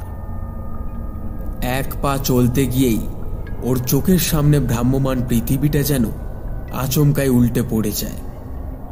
মাটির উপর ও সজোরে আছড়ে পড়তে থাকে। না, তার আর পড়া হয় না। এক জোড়া বলিষ্ঠ হাত ধরে নেয় জয়তীকে। জয়তী প্রথমে ভাবল ভৈরব সিং ফিরে এসেছে বুঝি, কিন্তু পরক্ষণেই বুঝতে পারে এই হাত ভৈরব সিংয়ের নয়, তার থেকে অনেক বেশি বলিষ্ঠ ও পুরুষালী। আপনি কে? প্রশ্ন করে জয়তী। প্রত্যুত্তরে সেই নিস্তব্ধতাকে ছিন্ন করে শোনা যায় এক বজ্র গম্ভীর কণ্ঠস্বর, আমি কে তা নয় একটু পরেই জানলে, এখন এসো আমার সঙ্গে। লোকটা জয়তীকে অন্ধকারের মধ্যে টেনে নিয়ে যায়। কিছু দূর পর গিয়ে ওর হাত ছেড়ে দেয়। এবার সেই গম্ভীর গলায় আদেশ আসে, বসে পড়ো, ওখানে একটা কাটা গাছের গুঁড়ি আছে। জয়তী নিচু হয়ে হাতরে গুঁড়িটা খুঁজে পায়। এতক্ষণ পরও একটু বসে। ওর মাথাটা যেন এখন আরো বেশি ঘুরছে। চোখ দুটো যেন ঘুমে বন্ধ হয়ে আসছে। এতক্ষণে লোকটা একটা মশাল মতন কিছু জ্বালায়। সেই ক্ষীণ আলোতে অতি কষ্টে জয়তীর চোখ খুলে দেখতে পায় চারিদিকে শুধু জঙ্গল আর ঝোপঝাড়। মানুষটিকেও এতক্ষণে কিছুটা দেখতে পায় জয়তী। মাথায় এলোমেলো ঝাঁকড়া চুল, গাল ভর্তি বড় বড় দাড়ি গোঁফ, পরনে রক্তাম্বর। চোখের মণিতে যেন সেই মশালের আগুনেরই প্রতিফলন। এটা এটা কোন জায়গা? আর আপনি আমাকে এখানে এনেছেন কেন? প্রশ্ন করে জয়তী। কাজ আছে যে, প্রত্যুত্তরে বলে লোকটা। জয়তীর গলা শুকিয়ে আসছে। ও জিভ দিয়ে ঠোঁট দুটোকে একবার ভিজিয়ে নিয়ে বলে, কি কাজ? আর আপনি কে? ভৈর সিং কোথায়? আমার নাম রুদ্রনাথ। ভৈর সিংকে তো আর আমাদের দরকার নেই, কাজ তো তোমার সাথে। হা হা করে হেসে ওঠে লোকটা। তারপর হাসি থামিয়ে নিজের ঝোলা থেকে একটা কিছু বের করে জয়তীর সামনে ধরে। জয়তী দেখে সেটা একটা অদ্ভুত দেখতে কাঠের পুতুল। নিজের মুখটা জয়তীর খুব কাছে এগিয়ে আনে রুদ্রনাথ। সেই আধো অন্ধকারে সেটা যেন আরো বেশি রহস্যময় লাগছে। একটা পৈশাচিক হাসি লেগে রয়েছে ওর চোখে মুখে। জয়তী আর রুদ্রনাথের মাঝে এখন শুধু সেই কাঠের পুতুলটার ব্যবধান। আদেশের বাণী ফুটে ওঠে রুদ্রনাথের স্বরে, তাকাও, তাকাও আমার চোখের দিকে। জয়তী খুব কষ্টে চোখ খুলে রাখে। ওর চোখের পাতাটা যেন ক্রমশ ভারী হয়ে আসছে। চোখের দৃষ্টি কেমন যেন ঘোলাটে হয়ে যাচ্ছে ধীরে ধীরে। ও যেন আস্তে আস্তে হারিয়ে যাচ্ছে রুদ্রনাথের সেই গভীর চোখের মধ্যে কোথাও কোনো অতলে, যেখানে শুধুই অন্ধকার। কোনো আলোর প্রবেশাধিকার নেই সেখানে। রুদ্রনাথ বলেই চলেছে, নিজেকে অনুভব করো, অনুভব করো এই পুত্তলিকার মধ্যে। নিজেকে বিলীন করে দাও অনন্তে। তোমার আত্মা এখন এই পুত্তলিকার অন্তরে। তোমার সত্তা এখন আর তোমার শরীরে নয়, এই কাঠের পুতুলের মধ্যে। তোমার এখন জড়া নেই, অনুভূতি নেই। দুঃখ, কষ্ট, সুখ, আনন্দ, যন্ত্রণা, কাম, ক্রোধ, লোভ, মোহ, জাগতিক স্বার্থ বলতে কিছু নেই তোমার। তোমার শরীর এখন শুধুই খোলস মাত্র। এ খোলস বিনষ্ট করতে দাও, বিনষ্ট করতে দাও। নিজের এই দেহকে মায়ের প্রসাদ করো, প্রসাদ করো। এতক্ষণে ফের কথা বলে জয়তী। ওর দৃষ্টি এখন স্থির, কণ্ঠস্বর শান্ত, দেহভঙ্গি নিরুত্তাপ। এই স্বরে কোনো রকম কোনো মানবিক উত্তেজনার লেশ মাত্র নেই। এ যেন কোনো প্রাণ শক্তিহীন যান্ত্রিক কণ্ঠস্বর। আমাকে মায়ের প্রসাদ হিসাবে নিবেদন করুন প্রভু। উঠে দাঁড়ালো রুদ্রনাথ। আবার সে নিস্তব্ধ অন্ধকারকে বিদীর্ণ করে ধ্বনিত হলো ওর জান্তব হাসি। চরম প্রশান্তির ছাপ রুদ্রনাথের চেহারায়। উঠে গিয়ে একটু দূরে রাখা একটা বস্তা থেকে দুটো জিনিস বের করে নিয়ে এলো, একটা ভোজালি আর একটা নরকঙ্কাল। ভালো করে দেখলে বোঝা যায় নরকঙ্কালটা কোনো প্রাপ্তবয়স্কের নয়, একটা শিশু। নরকঙ্কালটার খুলিতে পরম যত্নে হাত বোলালো রুদ্রনাথ। তারপর সেটা নিয়ে এসে রাখল জয়তীর সামনে। জয়তী এখন স্থিরভাবে বসে সেই গাছের গুঁড়িটার উপর। কোনো উত্তেজনা বা আন্দোলন ওর শরীরে নেই। চোখের মনি উদ্দেশ্যহীনভাবে স্থির। খুব মৃদু স্বাভাবিক নিঃশ্বাস পড়ছে ওর। রুদ্রনাথ একটা তামার চাকতি জয়তীর কপালে ছোঁয়াল। কি সব যেন মন্ত্র বলল বিড়বিড় করে। তারপর সেই চাকতিটা নিয়ে গিয়ে রাখলো নরকঙ্কালটার করটির উপর। এবার মন্ত্রোচ্চারণের শব্দটা একটু জোরে হলো। সে মন্ত্রের ভাষা স্বাভাবিক সংস্কৃত নয়, অন্য কিছু। মশালের আগুনটা কমে এসেছিল। রুদ্রনাথ সেটাকে খুঁচিয়ে দিল। লক লক করে ফের জ্বলে উঠল পাবক শিখা। সেই আগুনের চাকতিটাকে ভালো করে গরম করল রুদ্রনাথ। তারপর গরম অবস্থাতেই সেটা এনে মাটিতে একটু গর্ত করে পুঁতে দিল জয়তীর সামনে। এরপর সেই গর্তের উপর কাঠের মূর্তিটাকে বসাল। এবার শুধু নর রক্তে ঠান্ডা করতে হবে এই চাকতি। তারপর এই 5 জন যোগিনীর করটি দিয়ে তৈরি পঞ্চমুণ্ডের আসনে বসে বীজ মন্ত্র জপ করতে হবে, আর তাহলেই তার উদ্দেশ্য সফল হবে। ভোজালিটা হাতে তুলে নেয় রুদ্রনাথ। জয়তীকে উদ্দেশ্য করে বলল, মা বড় ক্ষুধার্ত, বড় তৃষ্ণার্ত। মা তোমার রক্ত চান। তুমি কি দেবে মাকে তোমার রক্ত? জয়তী সম্মতিসূচক ঘাড় নাড়ে। রুদ্রনাথ জয়তীকে হাত ধরে তুলে এনে কাঠের মূর্তিটার সামনে উপুর করে শুইয়ে দেয়। একটা গাছের মোটা ডাল এনে রাখে ওর গলার নিচে। ওর চুলের বাঁধন খুলে চুলগুলো ঘাড়ের দুপাশে এলিয়ে দেয়। জয় মা বলে ভোজালিটা তুলে প্রথম কোপটা বসাতে চায় রুদ্রনাথ। ঠিক সেই সময় কি একটা কারণে উস্কে ওঠে মশালের আগুনটা, আর সেই আগুনের আলোতে একটা জিনিস দেখে মুহূর্তের জন্য হাতটা কেঁপে যায় রুদ্রনাথের। ব্যাস, ওই এক মুহূর্তে অনেকটা দেরি হয়ে যায়। কাছের ঝোপের ভিতর থেকে একটা পিস্তল গড়ছে ওঠে। একটা বুলেট এসে বিঁধে যায় রুদ্রনাথের ডান কবজিতে। ওর হাত থেকে ভোজালিটা ছিটকে পড়ে যায়। এরপরই অনেকগুলো টর্চের আলো এসে পড়ে ওর মুখের উপর। আহত কবজিটা চেপে ধরে মাটিতে বসে পড়ে রুদ্রনাথ। একদল পুলিশ মুহূর্তের মধ্যেই ওকে ঘিরে ফেলে। পুরো ব্যাপারটা করতে সময় লাগে মাত্র কয়েক সেকেন্ড। রুদ্রনাথের অন্য হাতে হ্যান্ডকাপ পরাতে পরাতে সুপারিনটেন্ডেন্ট অফ পুলিশ প্রত্যয় নিয়োগী বলে, রুদ্রনাথ তান্ত্রিক, ইউ আর আন্ডার অ্যারেস্ট।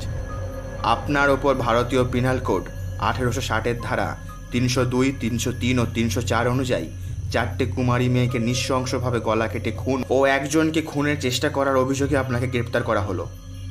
আপনার সাথে ভৈরব সিং এখন আমাদের হেফাজতে, সুতরাং ঝামেলা না করে আমাদের সাথে কোঅপারেট করুন। রুদ্রনাথের বস্তা থেকে উদ্ধার হয় আগের 4টে মেয়ের কাটা মুন্ডুগুলো। সেগুলো পচে তার থেকে দুর্গন্ধ বেরোচ্ছিল। কোনোটার মাংস গলে গিয়ে কঙ্কাল বেরিয়ে পড়েছে। এছাড়া রুদ্রনাথের কাছে পাওয়া সেই শিশুর কঙ্কাল ও ভোজালিটাও পুলিশ বাজেয়াপ্ত করে। কয়েকজন লেডি কনস্টেবল তাড়াতাড়ি গিয়ে জয়তীকে তুলে ধরে বসায়। জয়তীর দৃষ্টি এখনো স্থির, মুখ দিয়ে গাঁজা বেরোচ্ছে। পুলিশের সাথে জয়তীর মা শেফালি দেবীও এসেছিলেন। উনি তাড়াতাড়ি ছুটে গিয়ে মেয়েকে তুলে চোখে মুখে জল দেন, কিন্তু তাতে কোনো রকম ভাবান্তর দেখা যায় না জয়তীর মধ্যে। ইতিমধ্যে সাব ইন্সপেক্টর কমল 2টো গাড়ি নিয়ে স্পটে এসে হাজির। প্রত্যয় কমলকে উদ্দেশ্য করে বলে, কমল, তুমি তাড়াতাড়ি ওনাকে হসপিটালে নিয়ে যাও। ওনাকে ড্রাগের ওভারডোজ দিয়ে তারপরে হিপনোটাইজ করা হয়েছে। কমল জয়তী, শেফালি দেবী ও কয়েকটি লেডি কনস্টেবলকে নিয়ে হসপিটালের দিকে রওনা হয়।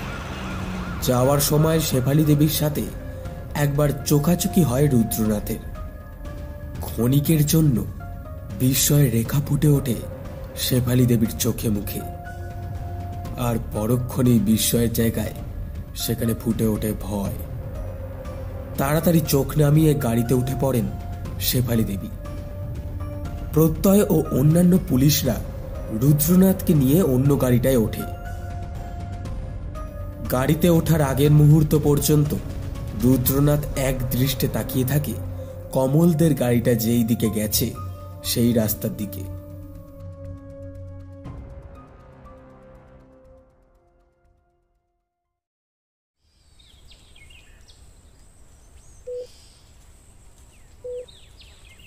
ঘড়িতে বিকেল 4:30। শহরের একটা নামী হসপিটালের বেডে শুয়ে আছে জয়তী। সামনে একটা চেয়ারে বসে আছে সাব ইন্সপেক্টর কমল। বাইরে ডাক্তারবাবুর সাথে কিছু জরুরি কথা বলছে প্রত্যয় আর শেফালি দেবী।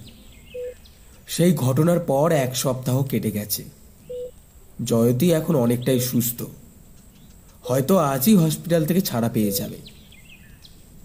এর মধ্যে বিগত 3-4 দিন প্রত্যয় শহরে ছিল না, গোরখপুর গেছিল ইনভেস্টিগেশনের জন্য। প্রায় একই সাথে ঘরে ঢুকলেন শেফালি দেবী আর প্রত্যয়। কমল উঠে দাঁড়ালো, চোখের ইশারায় ওকে বসতে বলল প্রত্যয়, আর নিচে পাশে একটা চেয়ার টেনে নিয়ে বসল। শেফালি দেবী গিয়ে জয়তীকে ধরে সোজা করে বসিয়ে দিলেন। তারপর কেমন আছেন মিস জয়তী? বলল প্রত্যয়। হালকা হেসে জয়তী জবাব দিল, এখন অনেকটা ভালো আছি আমি। গুড। ডক্টরের সাথে কথা হলো, আপনি কালে রিলিজ পাবেন। আজ রাতটা শুধু ওনারা একটু আপনাকে অবজারভেশনে রাখতে চান। কিন্তু স্যার, এসব কি হলো কিছুই তো বুঝলাম না। আর কে উনি? আর কেনই বা মারতে চাইছিলেন আমাকে? আমি তো ওনাকে কোনোদিন দেখেছি বলে মনেই পড়ছে না। প্রত্যয় স্মিত হাসল। কমল বলল, হ্যাঁ স্যার, আমারও অনেক কিছু জানার আছে। আপনি সব কিছু বুঝলেনই বা কী করে? আর এই খুনগুলোর মোটিভই বা কী? চেয়ারের উপর শরীরটা এলিয়ে দিল প্রত্যয়। তারপর একটু আড়মোড়া ভেঙে বলল, এই কেসের অনেক কিছুই আমার কাছে অধরা ছিল কমল, আর তাই জন্যই আমি গোরখপুর গেছিলাম। ওখানে গিয়ে এমন অনেক কিছু সত্যি আমার সামনে আসে যা আমাকে অভিভূত করে দেয়। আমার এত বছরের কেরিয়ারে আমি কোনোদিনও এমন ঘটনা দেখিনি। কী সেই ঘটনা স্যার? আর এই কেসের সাথে গোরখপুর কীভাবেই বা জড়িয়ে আছে? প্রশ্ন করে কমল। প্রত্যয় বলল, তাহলে প্রথম থেকেই বলি শোনো। এই গল্পের সূত্রপাত হয় আজ থেকে প্রায় 20 বছর আগে। ইউপির গোরখপুর জেলার রাপ্তি নদীর পাড়ে একটা ছোট গ্রাম আছে। সেই গ্রামে বউ আর বছর 2-এর বাচ্চা মেয়েকে নিয়ে রুদ্রনাথের ছোট্ট পরিবার। রুদ্রনাথ বাঙালি হলেও কর্মসূত্রকে গোরখপুরই থাকতে হতো। পেশায় রুদ্রনাথ ছিল একজন কেমিস্ট। ওদের কোম্পানিতে ভালো পোস্টে চাকরি করত রুদ্রনাথ। তাই সংসার মোটামুটি সচ্ছলই ছিল, এটা ধরে নেওয়া যেতে পারে। একবার কোম্পানির কাজে বেশ কয়েকদিনের জন্য তাকে চেন্নাই যেতে হয়। তখনকার দিনে এখনের মতোই মোবাইলের এত রমরমা ছিল না। ভরসা বলতে সেই বড় ডায়ালওয়ালা ল্যান্ডফোন।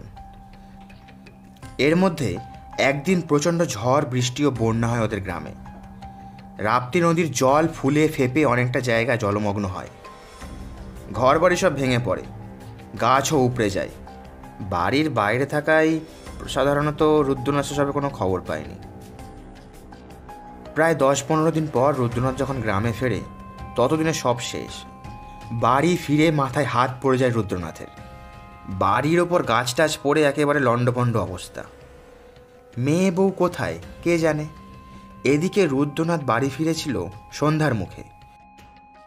ফলে অন্ধকারে ভালো করে কিছু দেখতে পায় না সে। পাগলের মতো সেই ভাঙা বাড়ির মধ্যে মেয়ের নাম, বউয়ের নাম ধরে ডাকতে থাকে রুদ্রনাথ। এমন সময় ঘরের এক ভেঙে পড়া দেওয়ালের নিচে নিজের মেয়ের একটা কাপড়ের টুকরো দেখতে পায়। তারপর বহু কষ্টে দেওয়াল সরিয়ে মেয়ের পচা গলা থেঁতলে যাওয়া দেহটা বের করে তার নিচ থেকে। সেই রাতেই মেয়ের মৃতদেহ নিয়ে গৃহত্যাগী হয় রুদ্রনাথ। তারপর আর তাকে কেউ দেখেনি সেখানে। এত অবধি ছিল সংসারে রুদ্রনাথের গল্প। এরপর থেকেই শুরু হয় রুদ্রনাথ তান্ত্রিকের গল্প।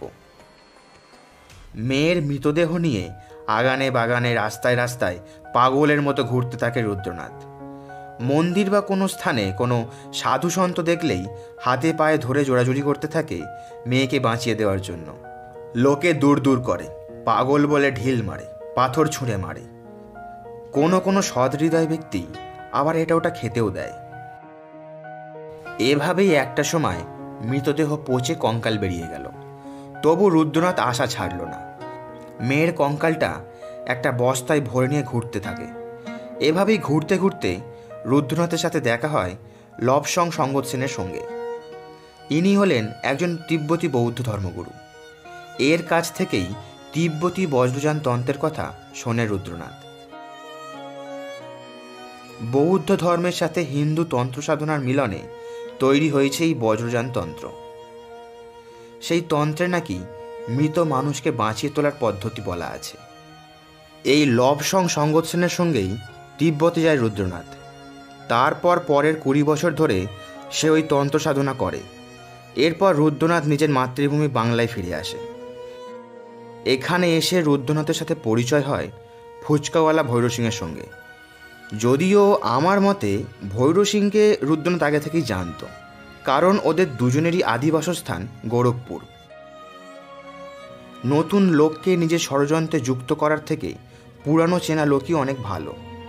আর এতে ভৈরব সিংয়ের চরিত্র সম্পর্কে রুদ্রনাথের একটা পূর্ব ধারণা থাকার ফলে সুবিধাও হলো অনেকখানি। তাই ভৈরব সিংকে পয়সার লোভ দেখিয়ে রুদ্রনাথ তার দলে করে নেয়। এখন প্রশ্ন যেটা হলো, রুদ্রনাথ কেন মেয়েগুলোকে খুন করল? সাধনার শেষে রুদ্রনাথের তান্ত্রিক গুরু তাকে বলেছিল তার মেয়েকে পুনরায় বাঁচাতে হলে তাকে 5টা কুমারী মেয়ের বলি দিতে হবে। তারপর সেই মেয়েগুলোর মুন্ডু নিয়ে পঞ্চমুণ্ডির আসন বানিয়ে তার উপর বসে সাধনা করতে হবে রুদ্রনাথকে। এই বলি আবার সাধারণ বলির মতো এক কোপে দেওয়া যাবে না, ধীরে ধীরে মন্ত্র পড়তে পড়তে গলা কাটতে হবে। তবে যে কোনো কুমারী মেয়ে হলেই হবে না, বলির জন্য চাই বিশেষ ধরনের কুমারী মেয়ে যাদের মধ্যে যোগিনীর লক্ষণ আছে। আমরাও ইনভেস্টিগেশনের সময় দেখেছি যে কটা মেয়ের খুন করা হয়েছে প্রত্যেকেরই ব্লাড গ্রুপ মিস জয়তীর মতো এবি নেগেটিভ। এখন যোগিনী হওয়ার সাথে এবি নেগেটিভ ব্লাড গ্রুপের কি সম্পর্ক তা আমি জানি না। এতক্ষণ চুপ করে প্রত্যয়ের কথা শুনছিল কমল। এবার প্রশ্ন করল, কিন্তু স্যার ওরা বুঝতো কি করে যে কোনো মেয়ের ব্লাড গ্রুপ এবি নেগেটিভ? প্রত্যয় বলল, এখানে একটা বৈজ্ঞানিক টুইস্ট আছে। কমল, তুমি বোধহয় জানো না, আমাদের লালারসের সাথে রক্তের একটা সম্পর্ক আছে। এখনকার দিনে তোমার স্যালাইভা টেস্ট করেও তোমার ব্লাড গ্রুপ বলে দেওয়া যায়। সেটা যদিও একটু খরচ সাপেক্ষ, তবে তা সম্ভব। তার মানে আমাদের প্রত্যেকেরই স্যালাইভার ধরন আলাদা। ফলে আমরা প্রত্যেকে যে খাবারের স্বাদ পাই তার ধরনটাও আলাদা। একটু খেয়াল করলে দেখবে একই খাবার কারোর বেশি ঝাল লাগে, আবার কারোর কম ঝাল লাগে। এগুলোর সব কিছুই এনজাইম আর হরমোনের কারণে। ভৈরব সিং ওই ফুচকার মশলার সাথে রুদ্রনাথের দেওয়া একরকম দৈব ওষুধ মিশিয়ে দিত। এই ওষুধের বিদ্যা ও তিব্বতে শিখেছিল। এর ফলে অন্যদের কাছে সেই মশলা ঠিক লাগলেও যাদের ব্লাড গ্রুপ এবি নেগেটিভ তাদের মুখে সেই তরকারিটা মিষ্টি লাগতো। এখন ফুচকাতে কেউই সাধারণত মিষ্টি পছন্দ করে না। ফলে খদ্দের যখনই বলতো ফুচকা মিষ্টি কেন, ভৈরব সিং বুঝে যেত এই সেই লোক। তখন সে সেই মেয়েটিকে আলাদা করে মশলা মেখে দিত, আর সেই মশলার সাথে খুব সামান্য পরিমাণে মিশিয়ে দিত রুদ্রনাথেরই দেওয়া একরকম নার্কোটিক ড্রাগ। আগেই বলেছি রুদ্রনাথ পেশাতে কেমিস্ট ছিল, ফলে নানান রকম ওষুধ আর ড্রাগের ব্যাপারে জ্ঞান থাকা তার পক্ষে স্বাভাবিক। ড্রাগের পরিমাণ খুব অল্প হওয়ায় এতে প্রথম দিনেই শরীরে তেমন কোনো ক্ষতি না হলেও জিনিসটার উপর এক ধরনের নেশা জন্মে যেত। অবশ্য লাস্ট দিনের ড্রাগের পরিমাণ অন্য দিনের তুলনায় বেশি দেওয়া হতো, যাতে মেয়েগুলো বেশি চেঁচামেচি করতে বা দৌড়ে পালিয়ে না যেতে পারে, আর যাতে তাদের হিপনোটাইজ করতে সুবিধা হয়। জয়তী বলে উঠল, ঠিক বলেছেন স্যার, আমারও প্রথমবার তরকারির মিষ্টিই লেগেছিল। আর প্রথম দিন খাওয়ার পর থেকেই প্রতিদিন সন্ধেবেলা ফুচকা না খেলে না এমন যেন একটা অস্বস্তি হতো শরীরের মধ্যে। কিন্তু এর পিছনে যে এত কিছু আছে আমি সত্যিই বুঝতে পারিনি। প্রত্যয় একটু থেমে আবার বলতে শুরু করলো, এখানে রুদ্রনাথের বিচক্ষণতার একটা পরিচয় পাওয়া যায়। ভেবে দেখো কোমল, ও অন্য কোনো উপায় না বেছে ফুচকাটাকেই বেছে নিয়েছিল, কারণ ও জানতো ধনী গরিব সব শ্রেণীর মেয়েদের কাছেই ফুচকা খুব সহজলভ্য এবং মুখরোচক খাবার।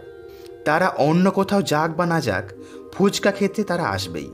ফলে এর মাধ্যমেই এবি নেগেটিভ গ্রুপের মেয়ে বা রুদ্রনাথের ভাষায় যোগিনী খুঁজে পাওয়া কিন্তু খুব সহজ।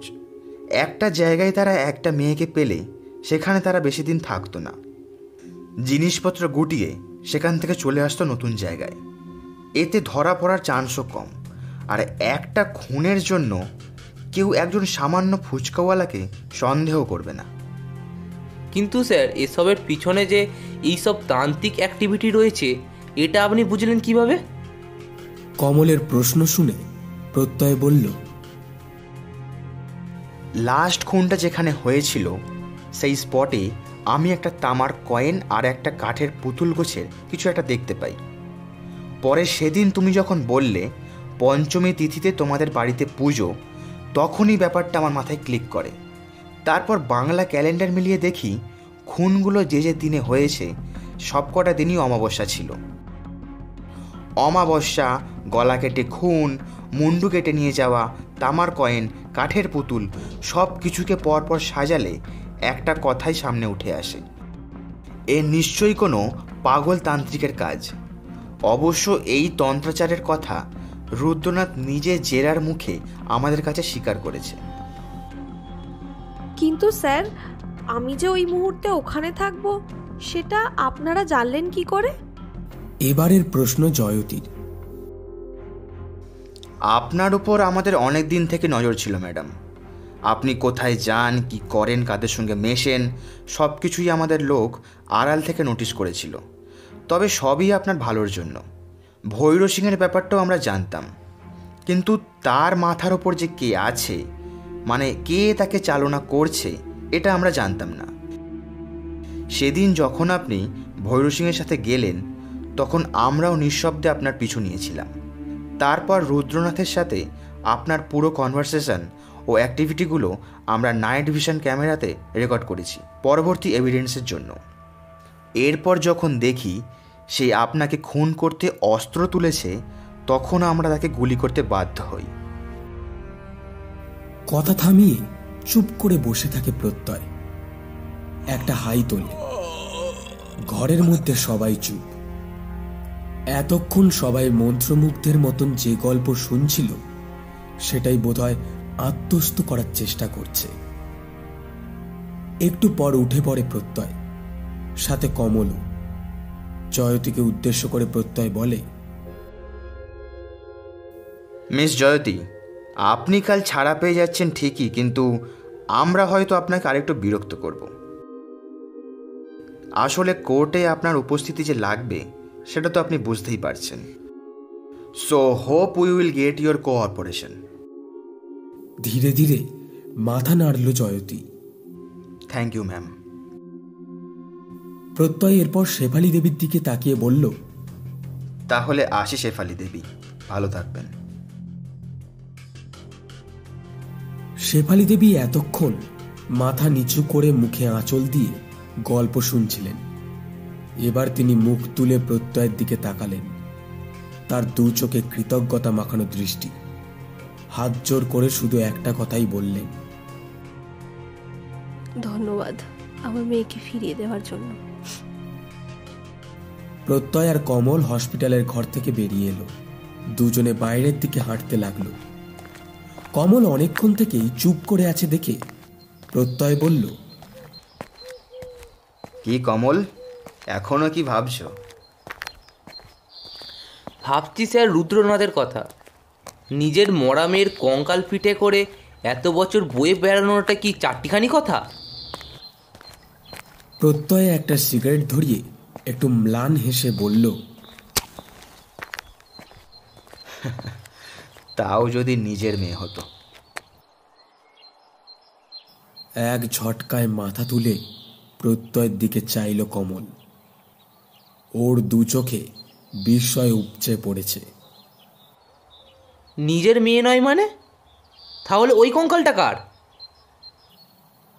এক মুখ ধোঁয়া ছেড়ে প্রত্যয় বলল, এই গল্পের একটা ক্লাইম্যাক্স আছে কমল।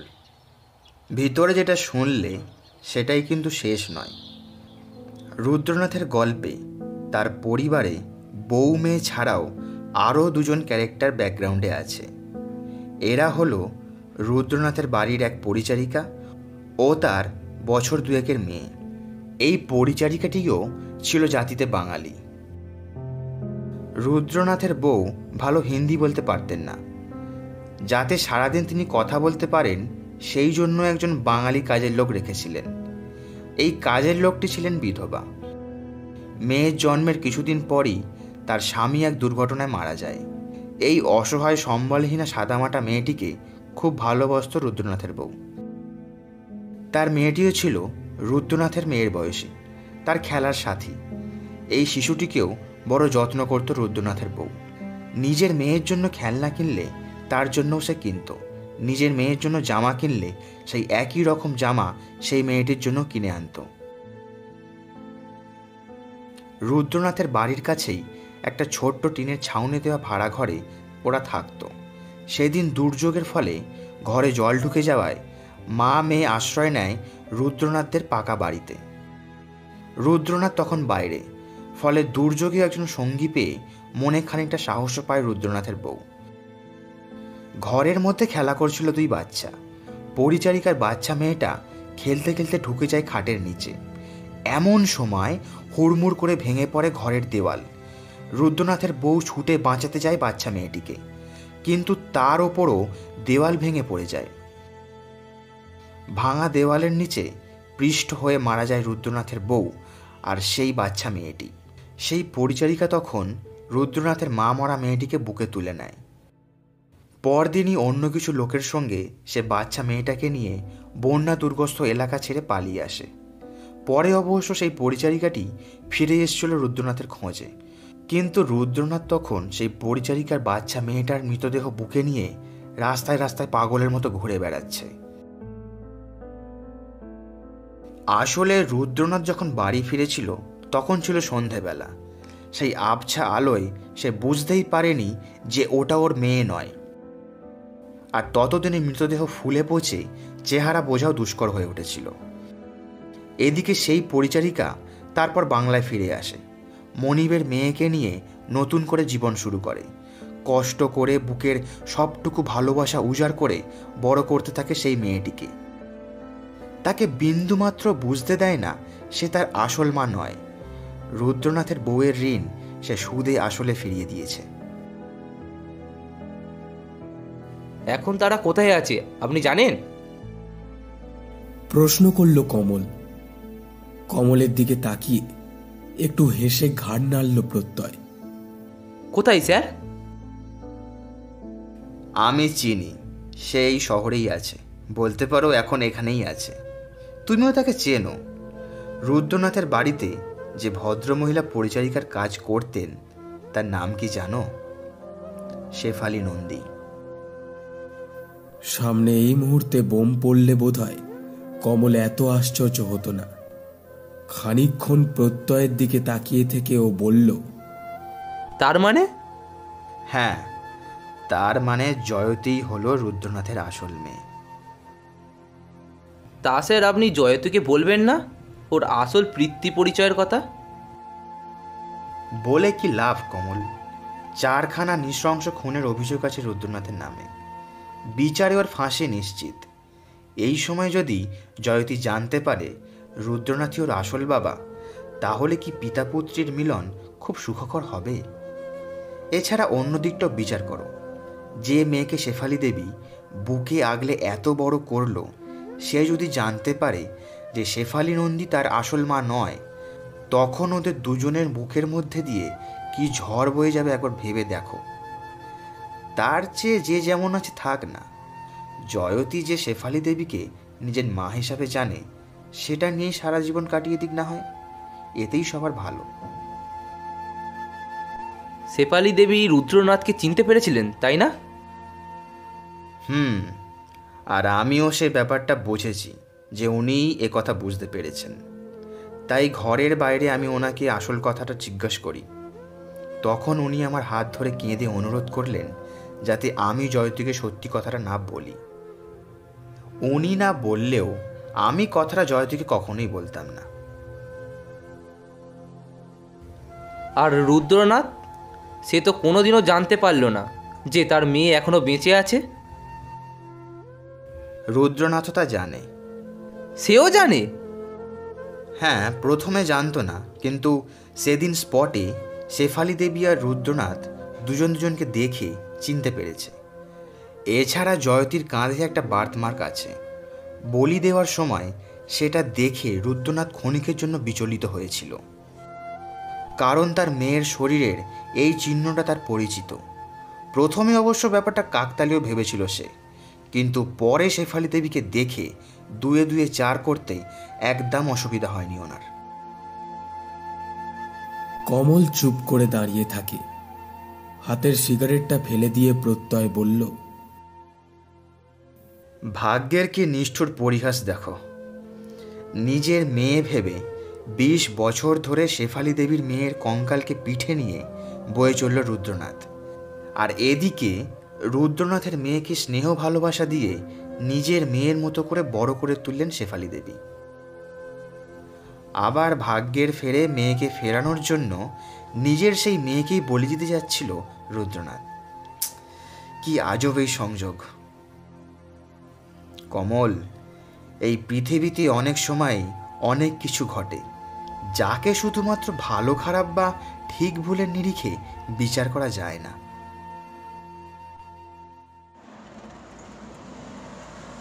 কমলকে ছেড়ে দিয়ে নিজের গাড়িতে উঠে বসল প্রত্যয়।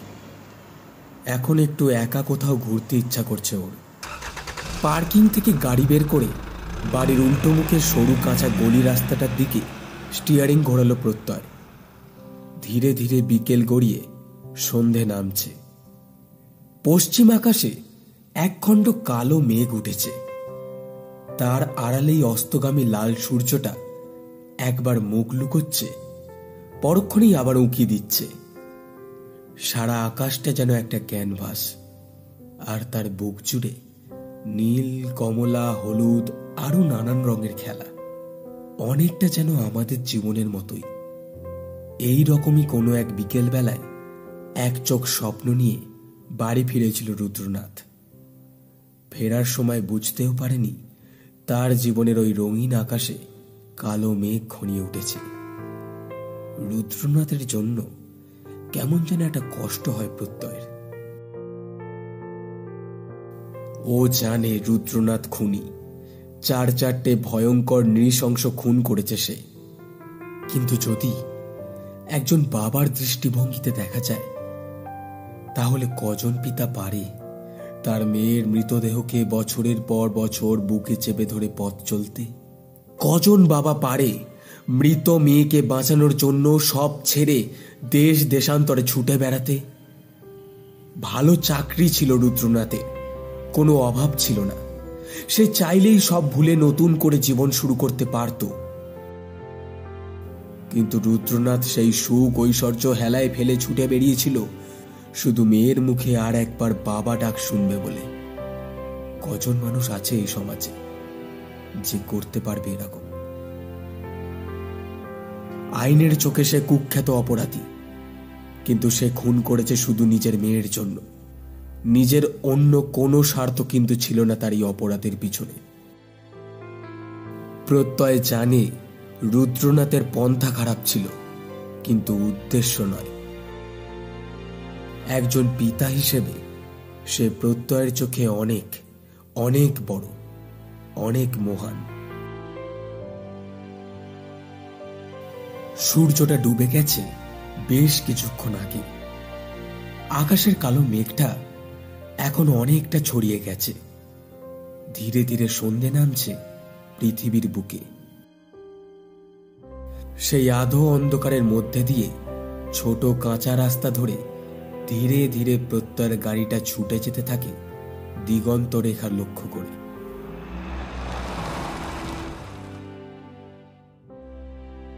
শেষ হলো আমাদের আজকের গল্প রুদ্রনাথ। গল্প লেখক জিৎ দত্ত, গল্প কথক আমি সায়ন, রুদ্রনাথের চরিত্রে সুমিত মহালানবিশ, ফুচকাওয়ালা সুমিত, প্রত্যয় রাহুল, কমল দীপঙ্কর, জয়তী মধুরিমা, রীনা নবনীতা, শেফালি দেবী শিল্পা। গল্পের সূত্রধার এবং পর্ব পরিচালনায় আমি সায়ন, সমগ্র গল্পের আবহ সঙ্গীত এবং স্পেশাল এফেক্টসে সূর্য, পোস্টার ডিজাইনে দীপঙ্কর। আমরা অশেষ ধন্যবাদ জানাই গল্প লেখক শ্রী জিৎ দত্তকে গল্পটি অডিও রূপে প্রকাশের ক্ষেত্রে আমাদের বিশেষ সহযোগিতা করার জন্য। কেমন লাগলো আমাদের আজকের গল্প জানান আমাদের কমেন্ট বক্সে। গল্পটি ভালো লেগে থাকলে অবশ্যই শেয়ার করে দেবেন। আমাদের গল্প নিয়মিত শুনতে হলে চ্যানেলটিকে সাবস্ক্রাইব করতে পারেন। দেখা হচ্ছে পরের সপ্তাহে। ততক্ষণের জন্য বি সেফ, স্টে কানেক্টেড।